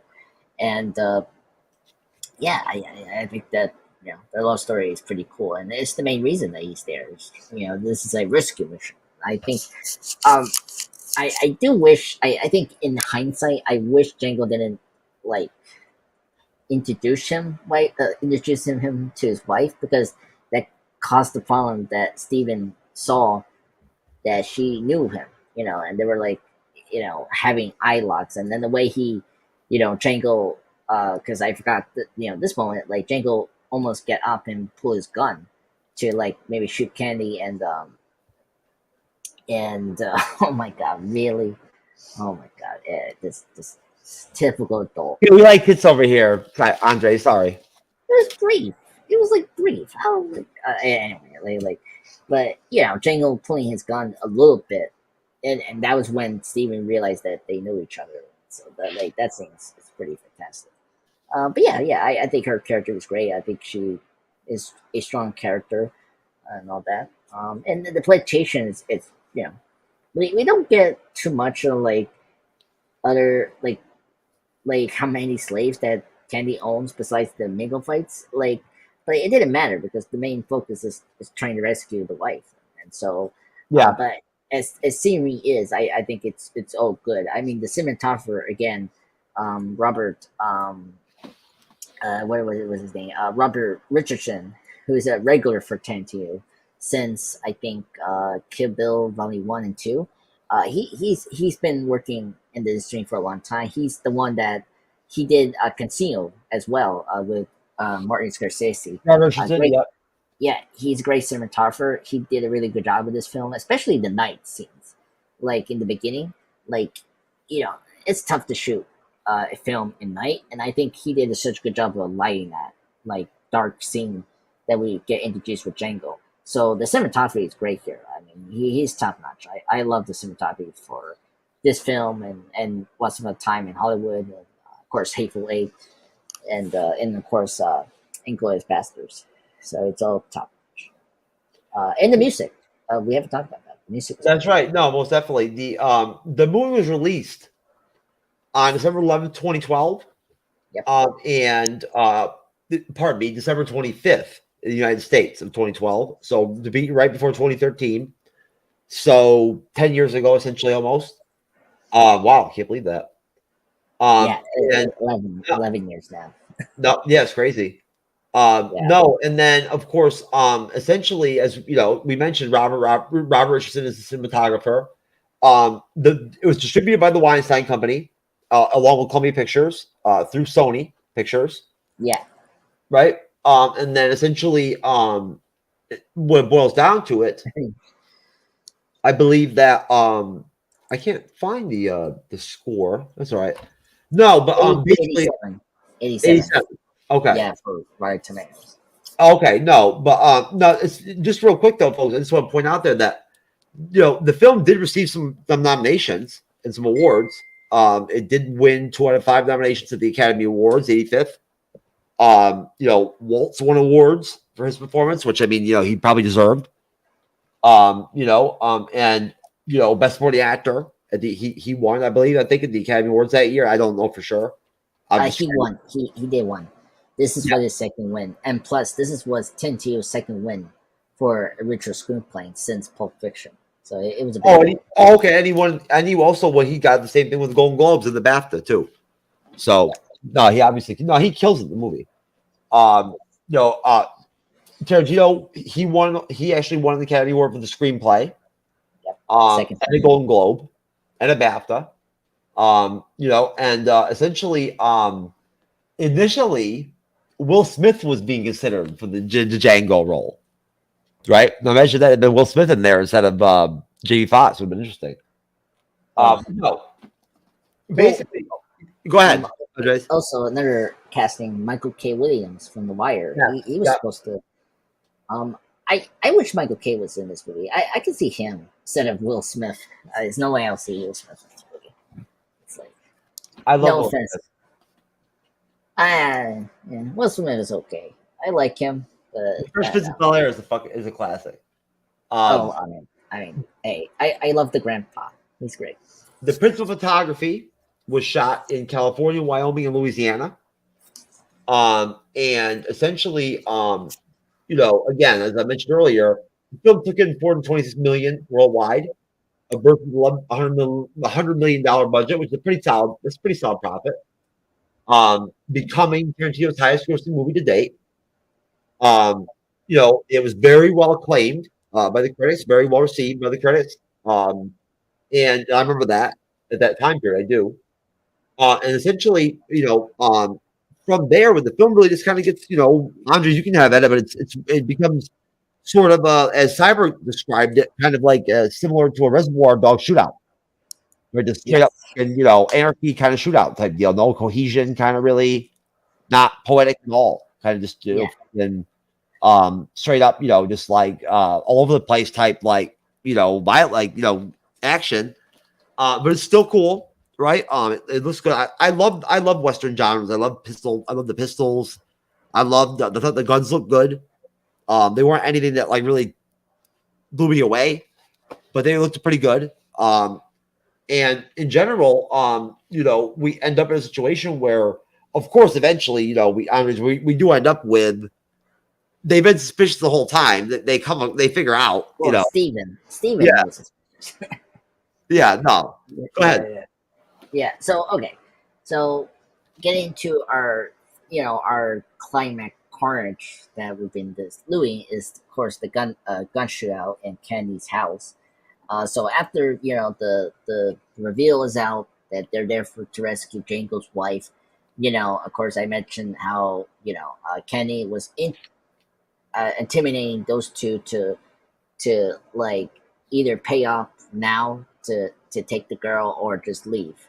And of course they pay off and they the lawyer that is with Leo, the Candy, played by Dennis Christopher, who was in the It miniseries, by the way, just saying it. He signs the papers as well, Candy, and we get a quick conversation with Leo and Candy and Dr. Sorts, and before they leave, he signed the papers, everything's good until Candy wants to shake hands with Dr. Sorts, as Cyber brought up how he's trying to be a gentleman, because apparently it's being in the Sumter that you need to shake your hands. Now the deal's over and all that. If Dr. Sorts doesn't shake his hand, well, Candy just orders his goon to shoot the girl, and of course Django stands in front of her to protect her. And of course, seeing that, and Dr. Short does the thing that was unexpected. It was so cool. He comes up to him and say, "You want me to shake your hand?" And Kenny says, "I insist." And so your assist comes up. He pulls his gun up, shoots him through his chest. Classic. And then, so sad, he's going to be killed by Kenny's good. And then after that, Django starts the whole carnage. He shoots the other goon for killing his, father figure, basically. And then we get this whole bloody shed in the house of Django shooting all the goons in the house. And so blood, folks, if you've seen all Tarantino films and all, action and, blood scenes, I gotta say, this was so over the top. It was so funny and so exciting. Like the guy who he got shot in the leg, he gets shot 2 times, and then it becomes comedical, and then when Django hits the one fat guy, and then it drops on him, and he screams. It's so funny. It's just so hilarious, and then it's just so fun just seeing a gun shoot in the house and seeing everyone getting shot and then all blood coming over the whole house is so fantastic. Yeah, it's Tarantino laying out in this scene of carnage and mayhem, which is great. So and then the scene ends when Django like doesn't have bullets anymore. Goggins' character, Bill Crash, gets the the Washington character, Django's wife, and Steven tells Django that he's not going to kill her if he surrenders, and she unfortunately surrenders. But yeah, so this scene is so iconic. Like besides that, like this is the scene that you go to see this film. It's that whole gun spewing, cowboy carnage here is like so fantastic. One of the best Tarantino action scenes in his filmography. This beats the ninja fight scene. Like the was it the 70 was it the in Kill Bill and one the 80th members she fight in the restaurant, like that tops that, and it's one of the most best action scenes I've seen in a while. But yeah, it's just so Tarantino action scene. It's one of my favorites in the film. That's why I consider this my second favorite after Jackie Brown. It's just that action scene is incredible. Now, Cyber, after Braveheart, when we get those epic, massive battle scenes, that we talked about, that were shot that took weeks to shoot and everything, whatnot, or you'd have so many extras and whatnot, the animatronic horses, all that shit. This is really stripped down, right? This is Quentin Tarantino, like you said, right? It's like Andre said, it's bloody, it's gory. Of course, main characters die. They always do, right? That's always a Tarantino deal, right? The trope, important characters have to die. Isn't that kind of always a part of the deal? Nobody gets somebody. Always someone important always dies. Mm-hmm. Nobody really gets spared 100%. But what did you think? I mean, what were your thoughts on the fight scene itself? Sort of in this trope, I guess, in the spaghetti western type style, and with it being inside, it being not outside and whatnot in the actual home itself. And then, essentially, I guess, probably the violence, a little violence. I mean, do you think maybe is that right at the same par as probably kind of what Tarantino goes, or is that a little bit more elevated? I mean, what do you think of the whole deal, like the fight scene, the style of the spaghetti western, right? The handgun, the pistols. And then the actual sort of culmination of the film and the story paying off, to where throughout that, we do end up with Broomhilda, and we do end up with the Django together. So, just like any other Tarantino film, the violence is always over the top. Every single movie he does, the blood squirting out like it's 10 gallons. That's just how Quentin Tarantino does it. His fighting is never elevated. It is just overly exaggerated because he's a huge fan of those 60s and 70s Japanese films, the Chinese films. He loves those. He loves those films. And so that's why he does them. That's why Kill Bill 1 and 2, that's why they're so over the top like that. But he does that with all of his violence in his films. I mean, from Reservoir Dogs up to, Once Upon a Time in Hollywood. That final battle at the end of Once Upon a Hollywood, where Brad Pitt kicks the crap out of all those people and they get all bloody, they're all over the place, they're burning on fire and all this stuff like that, is just how that's just Quentin Tarantino. So I was not expecting any less from him in this film, with this final scene. Of course, I hate that they kill off Christoph Waltz. I was very pissed by that. And I'm not shocked they killed off Leonardo DiCaprio. I'm not shocked because they killed off Don Johnson so quickly. And I would have been fine with just DiCaprio being killed, or even Samuel Jackson's character being killed, because I couldn't stand Samuel Jackson's character because he was such a fucking snitch. He absolutely drove me nuts, that character. I couldn't stand it.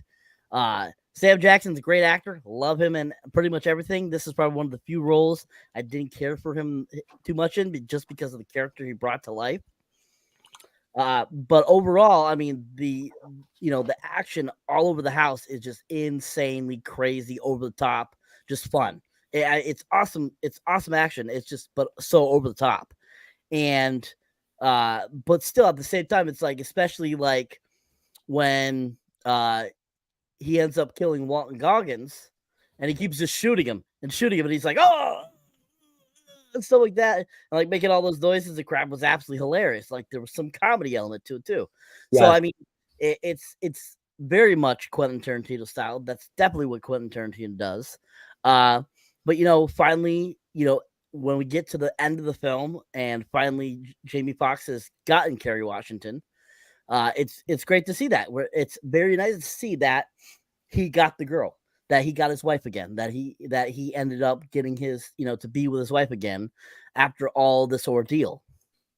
And I think that it's a testament to Quentin Tarantino. Even though killing off so many people, he still gave us a good conclusion with a love story that is reconnected.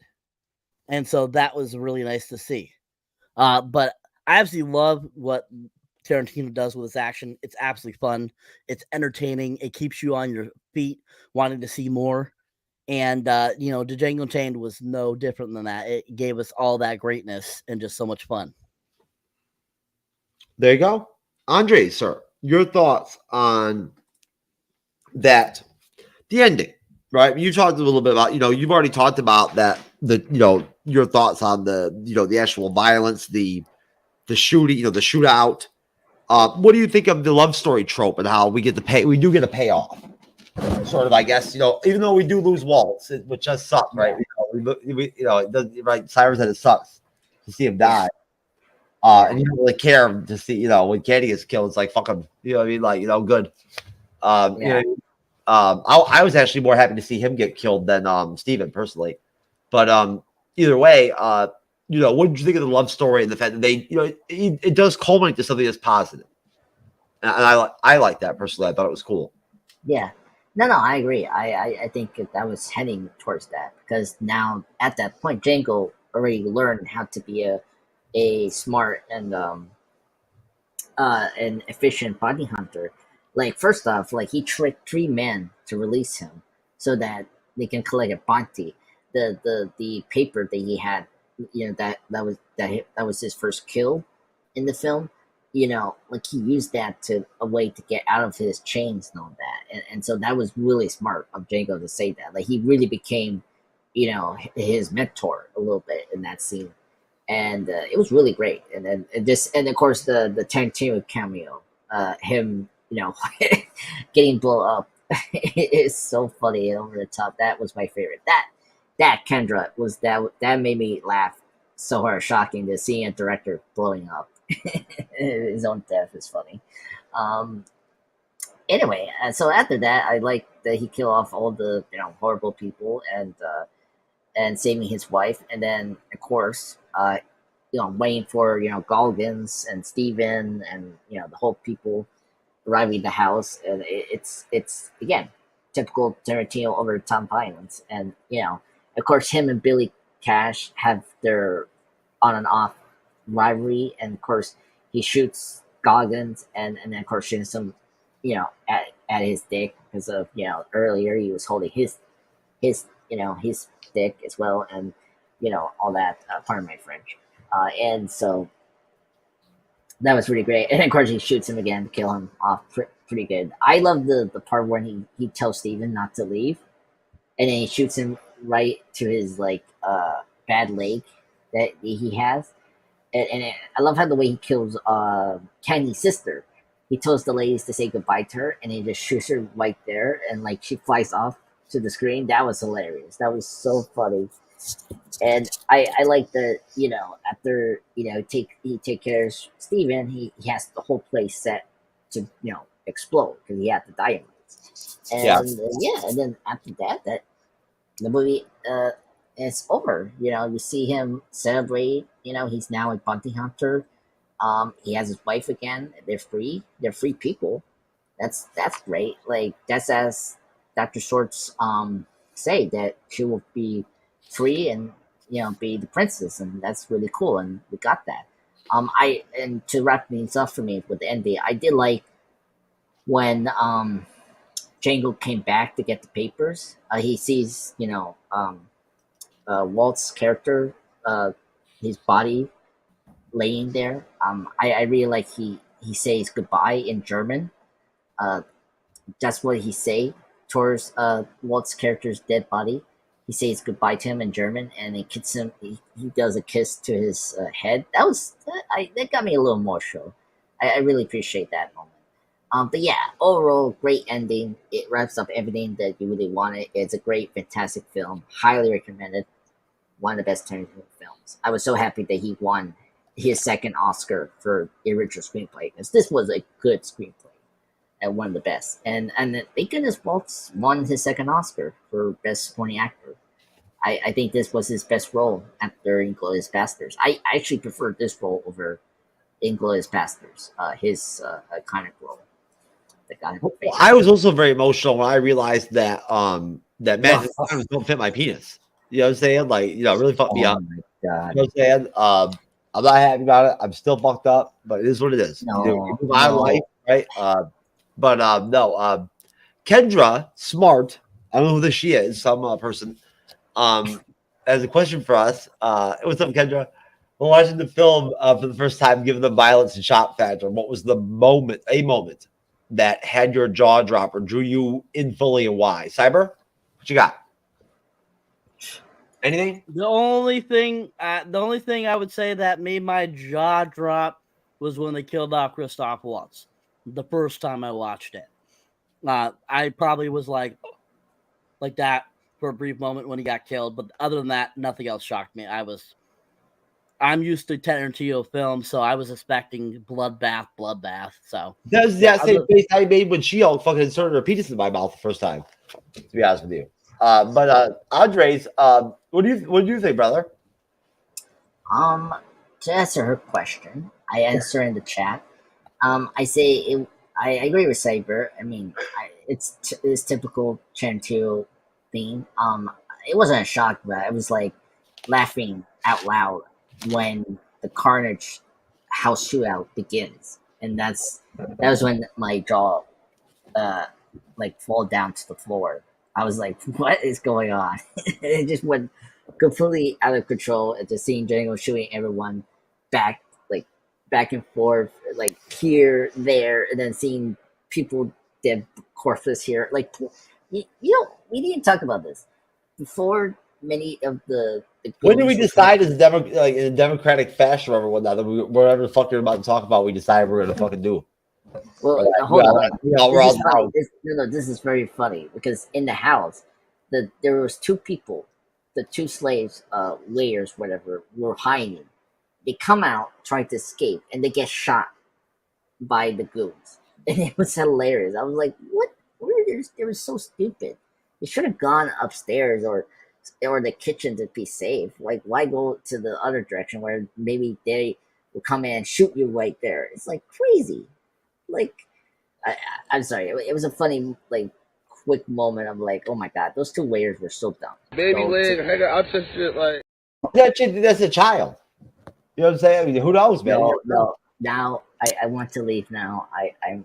How could you done that? Why I'm all right. You crossed the line. All right, Cyber rating, brother. Give me a rating, brother. Oh, my rating. I should go. Oh, no, go ahead. You go ahead. Cyber, I'll drop. Yeah. Let me go. My rating. Okay, 10 out of 10.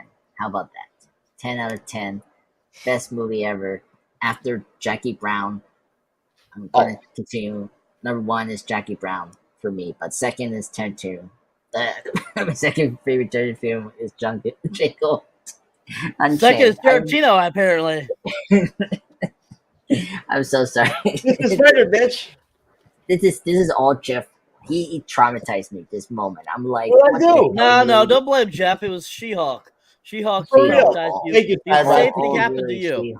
Cyber, thank you, brother. She-Hulk. Oh yeah. Thank you, Cyber. Anyway, 10 out of 10. Great film. Highly recommend this film. It's one of the best Western films for me. It's one of the best Western films for me. It's second best Tarantino film after Jackie Brown for me. So yeah, go watch it. It's a great film. Have you ever seen Unforgiven? No, you're not forgetting. Oh my No god. offense. Jesus. You were talking about Clint Eastwood's movie. Unforgiven. Yeah, Unforgiven. Yeah, I love that movie. I love that movie. But Great I was not gonna forgive you. I'm just saying. See what I did there? I didn't Yeah, I forgive do. you. Yeah. Cyber, sir. Are you dropping 10 too so you can copy Andre's? Fuck no. I give it a 9. I'll give it a 9 because they killed off Christoph Waltz. If they had killed off Christoph Waltz, I would have given it a 10. But because they killed off Christoph Waltz, it's a 9.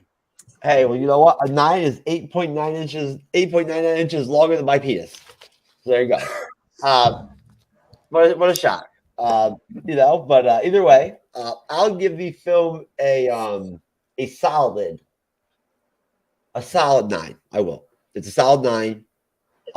Maybe a 9.25 or 9.50. It's a good damn movie. If anything, I think that Tarantino does a great job. I mean, he's really just consistent overall with pretty much everything. You know what I'm saying? Like you throw him in any period of time, you throw him with any, and then of course he has, like Andre said, I think Cyber mentioned something about it too. He has that sort of team, or like he goes and gets these, Pam Grier for Jackie Brown when she really wasn't all that in demand, right? And she just kills it. You know what I'm saying, right? Like her in that film, she just kills it, right? And Yep. I think that was probably Samuel L's second film with him, right? Yeah. After Pulp Fiction. No, Was he? No, he was in Jackie Brown. that's what I'm saying. Jackie Brown, yeah, the second. He does the second film. He was in Pulp Fiction too. Yeah, so the second, it was the second appearance. No, third. Okay. No. Pulp Fiction and Jackie Brown is 2 roles, sir. That's what I said. Yeah, 2. No, you said 2. You said this was his second role. No, you mean third. Oh, I got you. Okay. Pulp Fiction's a good damn movie too. I think you should learn to count again. Well, brother, I mean, look, man, I'm trying them, are very difficult. I'm still taking my courses, on Tatooine and shit and whatnot, Fuse University. I think that's the problem. You're taking it on Tatooine. Learning Tuscan language. You have to learn on Earth. Trying to figure out which sand people are female and male. Shit's very difficult, man. Complicated shit. You know what I'm saying? They don't believe in biology. The sand people. You know what I'm saying? Wait. Just to make clear, folks, it's Sam. This is Jackie Brown was Samuel L. Jackson's second collaboration with Tarantino. Collaboration? Yeah, the collaboration. You know what I mean? Collaboration. Okay, that's all right. Cool. Oh my god, I hate you, Jeff. No, you don't. Shut up. Don't let me bring She-Hulk into the chat or into your You're just scared what would happen to you. You got fucking savaged by She-Hulk. That's all it is. No, it was you. No, you should be. Yeah, it was you. I'll tell you right now, A Night with She-Hulk is worse than Hellraiser. But it's better than the movie Hellraiser 3. That's my opinion though. Anyways, folks, yeah, so pretty much, gentlemen, do you have any final thoughts? Cyber, anything you want to say overall about the film? Anybody, besides Walt, anything maybe about Fox or, how he portrays the Django? Anything you want to add, Sir Andres, after that, about the film or, on the review? Cyber, just a great film. Check it out, people. Yeah.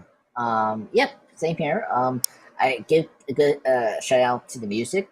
This was probably I don't know what you guys opinion on the music here, but I think this was a great music soundtrack for a Tarantino film. Like I don't. It's tough for me. It's like I love Pulp Fiction soundtrack, but I think this was second close to that as being the best soundtrack that Tarantino has made. Tarantino soundtracks never stand out to me at all. They never do. Oh, really? No. No. Never Jackie Brown. Yeah, Jackie Brown soundtrack is good. I love that. But yeah. Music is great. I really like this. I think it's composed He doesn't. Tarantino doesn't use that device. He's not. That's not a big thing for him. Yeah, it doesn't begin until the only film it's actually composed is The Hateful Eight. Like that is composed by. I would say because his films aren't known for any of that. No. Thank you for bringing no problem. No problem. I just I just know that naturally because I mean I've seen all of his films for the most part, I believe. I don't remember ever being like really all. The only reason why I like Jackie Brown is because I like some of the songs. I like some of that old like late 60s, 70s sort of like pop, R&B, like the birth of R&B or every blues type shit, right? But either way, folks, that would be the end of the Django Unchained. Thank God She Unchained me eventually, because that was rough. But I was unchained also. No, I'm not comparing my experience to slavery at all. Just to be clear, I don't want to upset anybody over at YouTube, and go in that direction and whatnot. So, I've never been a slave. Only lived in Shell's basement, in a cage for a while, which is, whatever. It was all right. I had TV. So, just no Wi-Fi. But no, folks, honestly, we appreciate you. We love you out there. We love all of you that support the MCU's Bleeding Edge. Thank you very much for helping us get to almost 30,000 subs. Get us to fucking 30,000 subs, right? But more importantly, ring that damn bell. If you just watch our shit, you'll fucking subscribe anyway. It's that simple, right? It ain't complicated. It is essentially what? 8/19/2023. We got 4 months, right? To start the campaign here to get Mr. Cyberneticshark and Andres and their respective YouTube channels over that 1,000 mark, baby, so they can start fucking killing it. You know what I'm saying? And start getting after it and start fucking looking forward to that 10K mark. Right? And at that point, I'm going to pull them up and plug them. And again, mention that, whenever my lazy, plotting ass decides to fucking handle his business and whatnot and everything, I've got all kinds of fucking good shit to give away and whatnot and everything. And I even decided to even escalate the shit. I might even buy a Xbox or a PS2 or something whatnot as the final fucking chapter of the shit too. We'll get into this shit. Raffle, Amazon gift cards, shit's gonna be intense. So that'll be complicated. Probably gonna start, I would assume, probably with our next show. Next week, our next review will be our first official raffle giveaway. Where you'll have a chance to subscribe to Cyberneticshark to start off, then to Andres, right? We'll separate it. And all you have to do is just take a damn screenshot, man. You know what I'm saying? Hook us up, give us an email in the comment section when I tell you to. I'll raffle this shit off. You get a fat ass $25, $50 Amazon gift card, yo. And maybe if you're lucky, we'll work something out towards the end of the year where we'll have like a final winner. If we can get these guys up to 2,000 maybe or something, maybe you get a damn PS4 or your choice, right? Or maybe you get 5 minutes with Kerry Washington in a cage. I don't know. We'll have to see. But we'll have to. I don't know if I can make that happen. Actually, to be honest with you, I don't know if I can do that. But PS4 early, easier to do. Xbox too. Carrie's expensive. I'd have to mention. She should be too. She's worth it. But no, folks, we love you to death. Please support these gentlemen. Honestly, Cyberneticshark and Andres have been on YouTube for a long damn time, right? 27 years, 27.5. So Cyber's my son. There's that familial, father to son thing going on with that. I want to be proud of him. I wanted to get his trophy. No, I'm just kidding. Cyberneticshark, sir. Now that you're feeling better, pull up your YouTube channel real quick before Andres doing. Why have you sent me your links yet, man? Come on, you always send me any other time. Now I gotta start digging for shit. I mean, I thought you have it. Last time you got my link. Last time. I'm joking. I can get. No. I'm gonna send it to the chat. I have the private here. I send it to the private chat now. Hey, I love Cyberneticshark so much that when I pull up my shit and I hit C, Cyberneticshark's the first thing that pops up right after the word "cunt." So there you go. Cyberneticshark, my friend, How are you doing, brother? Have you been, now that you've been recuperating and whatnot from, Cyber the flu there for a while? Other than the humidity up there, how has it been going with the channel? Well, people, as you can see, Still Wonka is my most recent video. I will be having my Barbie video up tomorrow. I've been working hard on editing stuff. I've recorded a few new things that I just need to edit and put up to as well. Of course, I've been keeping up on my little wonderful shorts, of course. So make sure to check those out. Of course, the shorts. Most recent one is for Asteroid City, which I just watched the other night on Peacock. It's available on Peacock to watch if you get a chance to see it. And it's Wes Anderson's most newest film. If you haven't seen Oppenheimer, definitely check out my little short Oppenheimer video there. And of course, I'll be having my Oppenheimer review up eventually. And I'll be going to see a couple new movies tomorrow. So I'll be having a few new reviews for those two as well eventually. So yeah, just keep on plucking, keep on hitting that subscribe button. I'm at 687. So let's keep on rocking. That's a good number. I like to see that. What are you going to see tomorrow, Cyber? Strays and Blue Beetle. Oh, Blue Beetle's out. No shit. Yeah, came out No, with this. Yeah, this no, I know. today. I saw a mini review on TikTok earlier. I'm like, holy fuck, really? Damn. Batman and Robin, man. What a shitty movie. Anyways, I apologize. I'm sorry. But by the way, Saber, did you review the movie Silver by chance?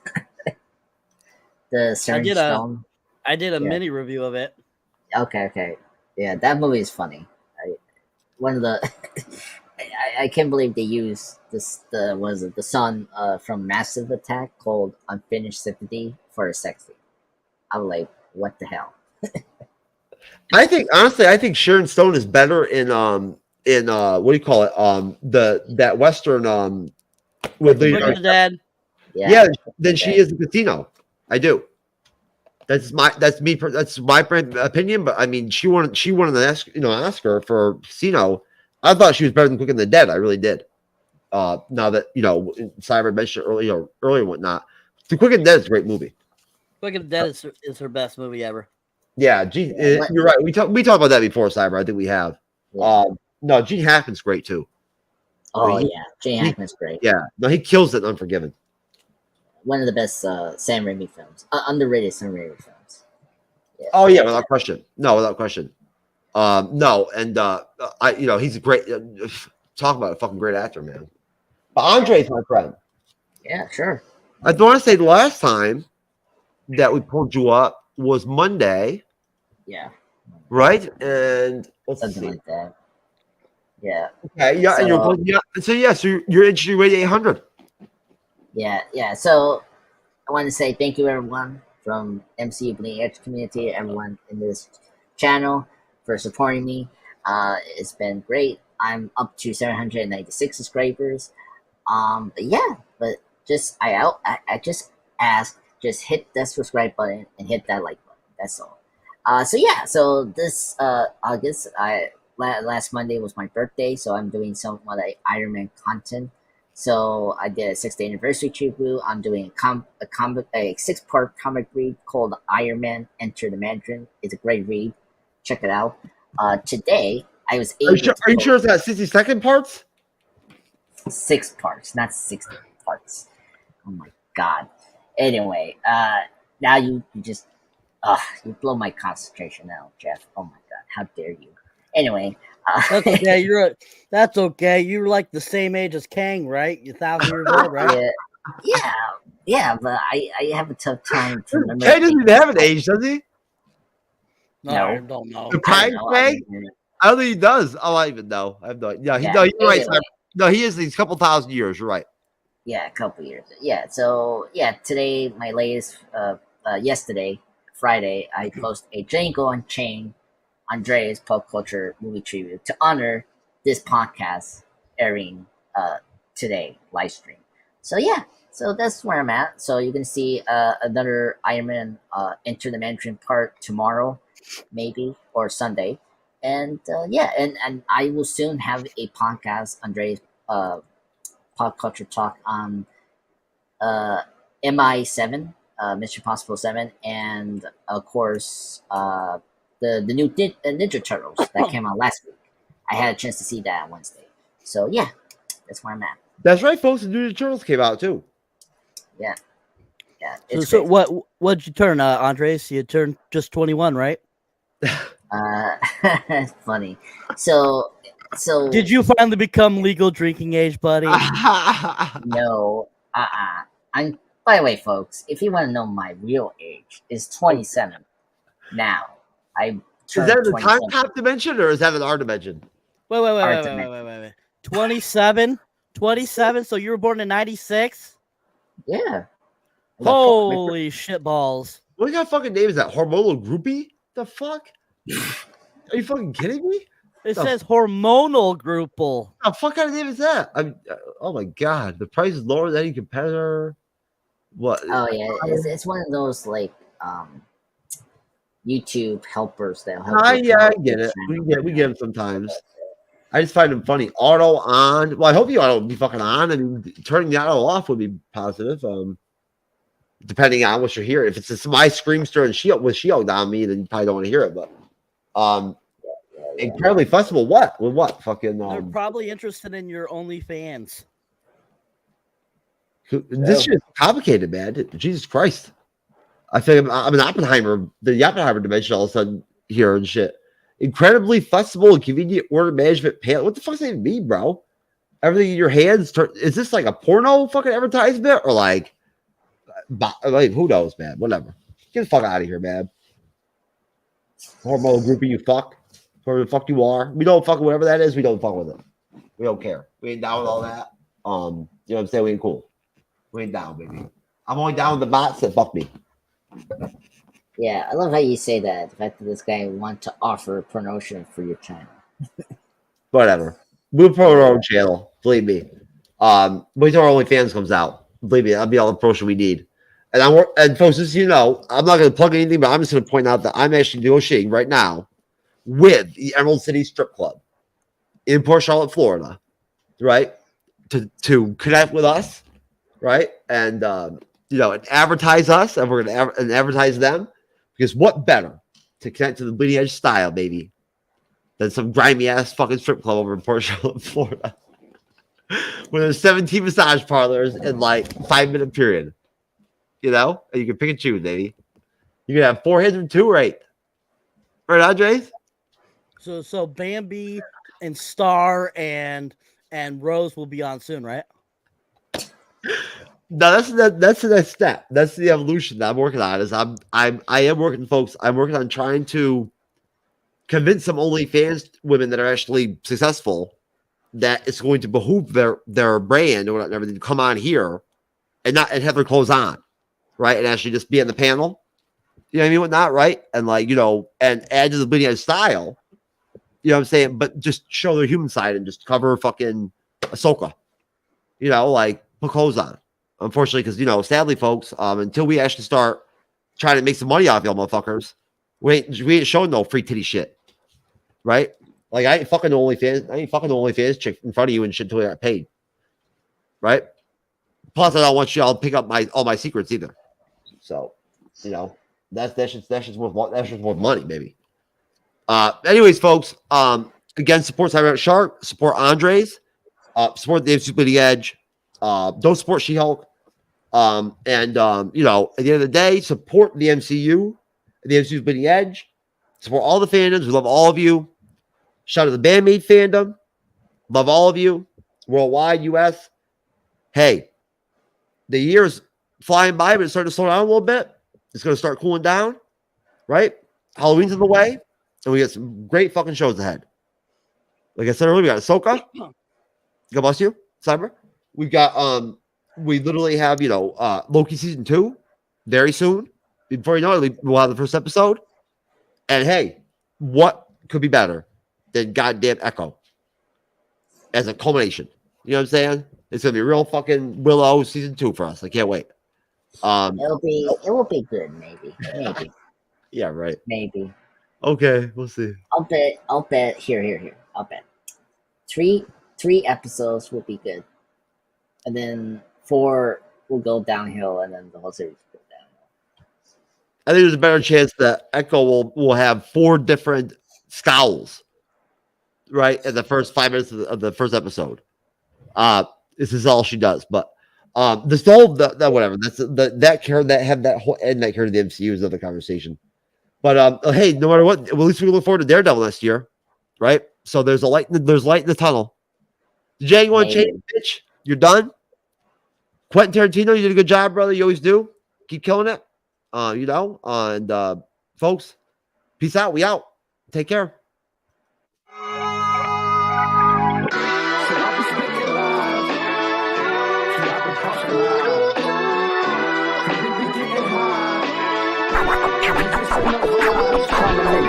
Just let a man breathe and just hush so my mind could just see, so my mind don't erupt. At times I feel I can't get enough, but I sip a double cup and I spin a couple bucks.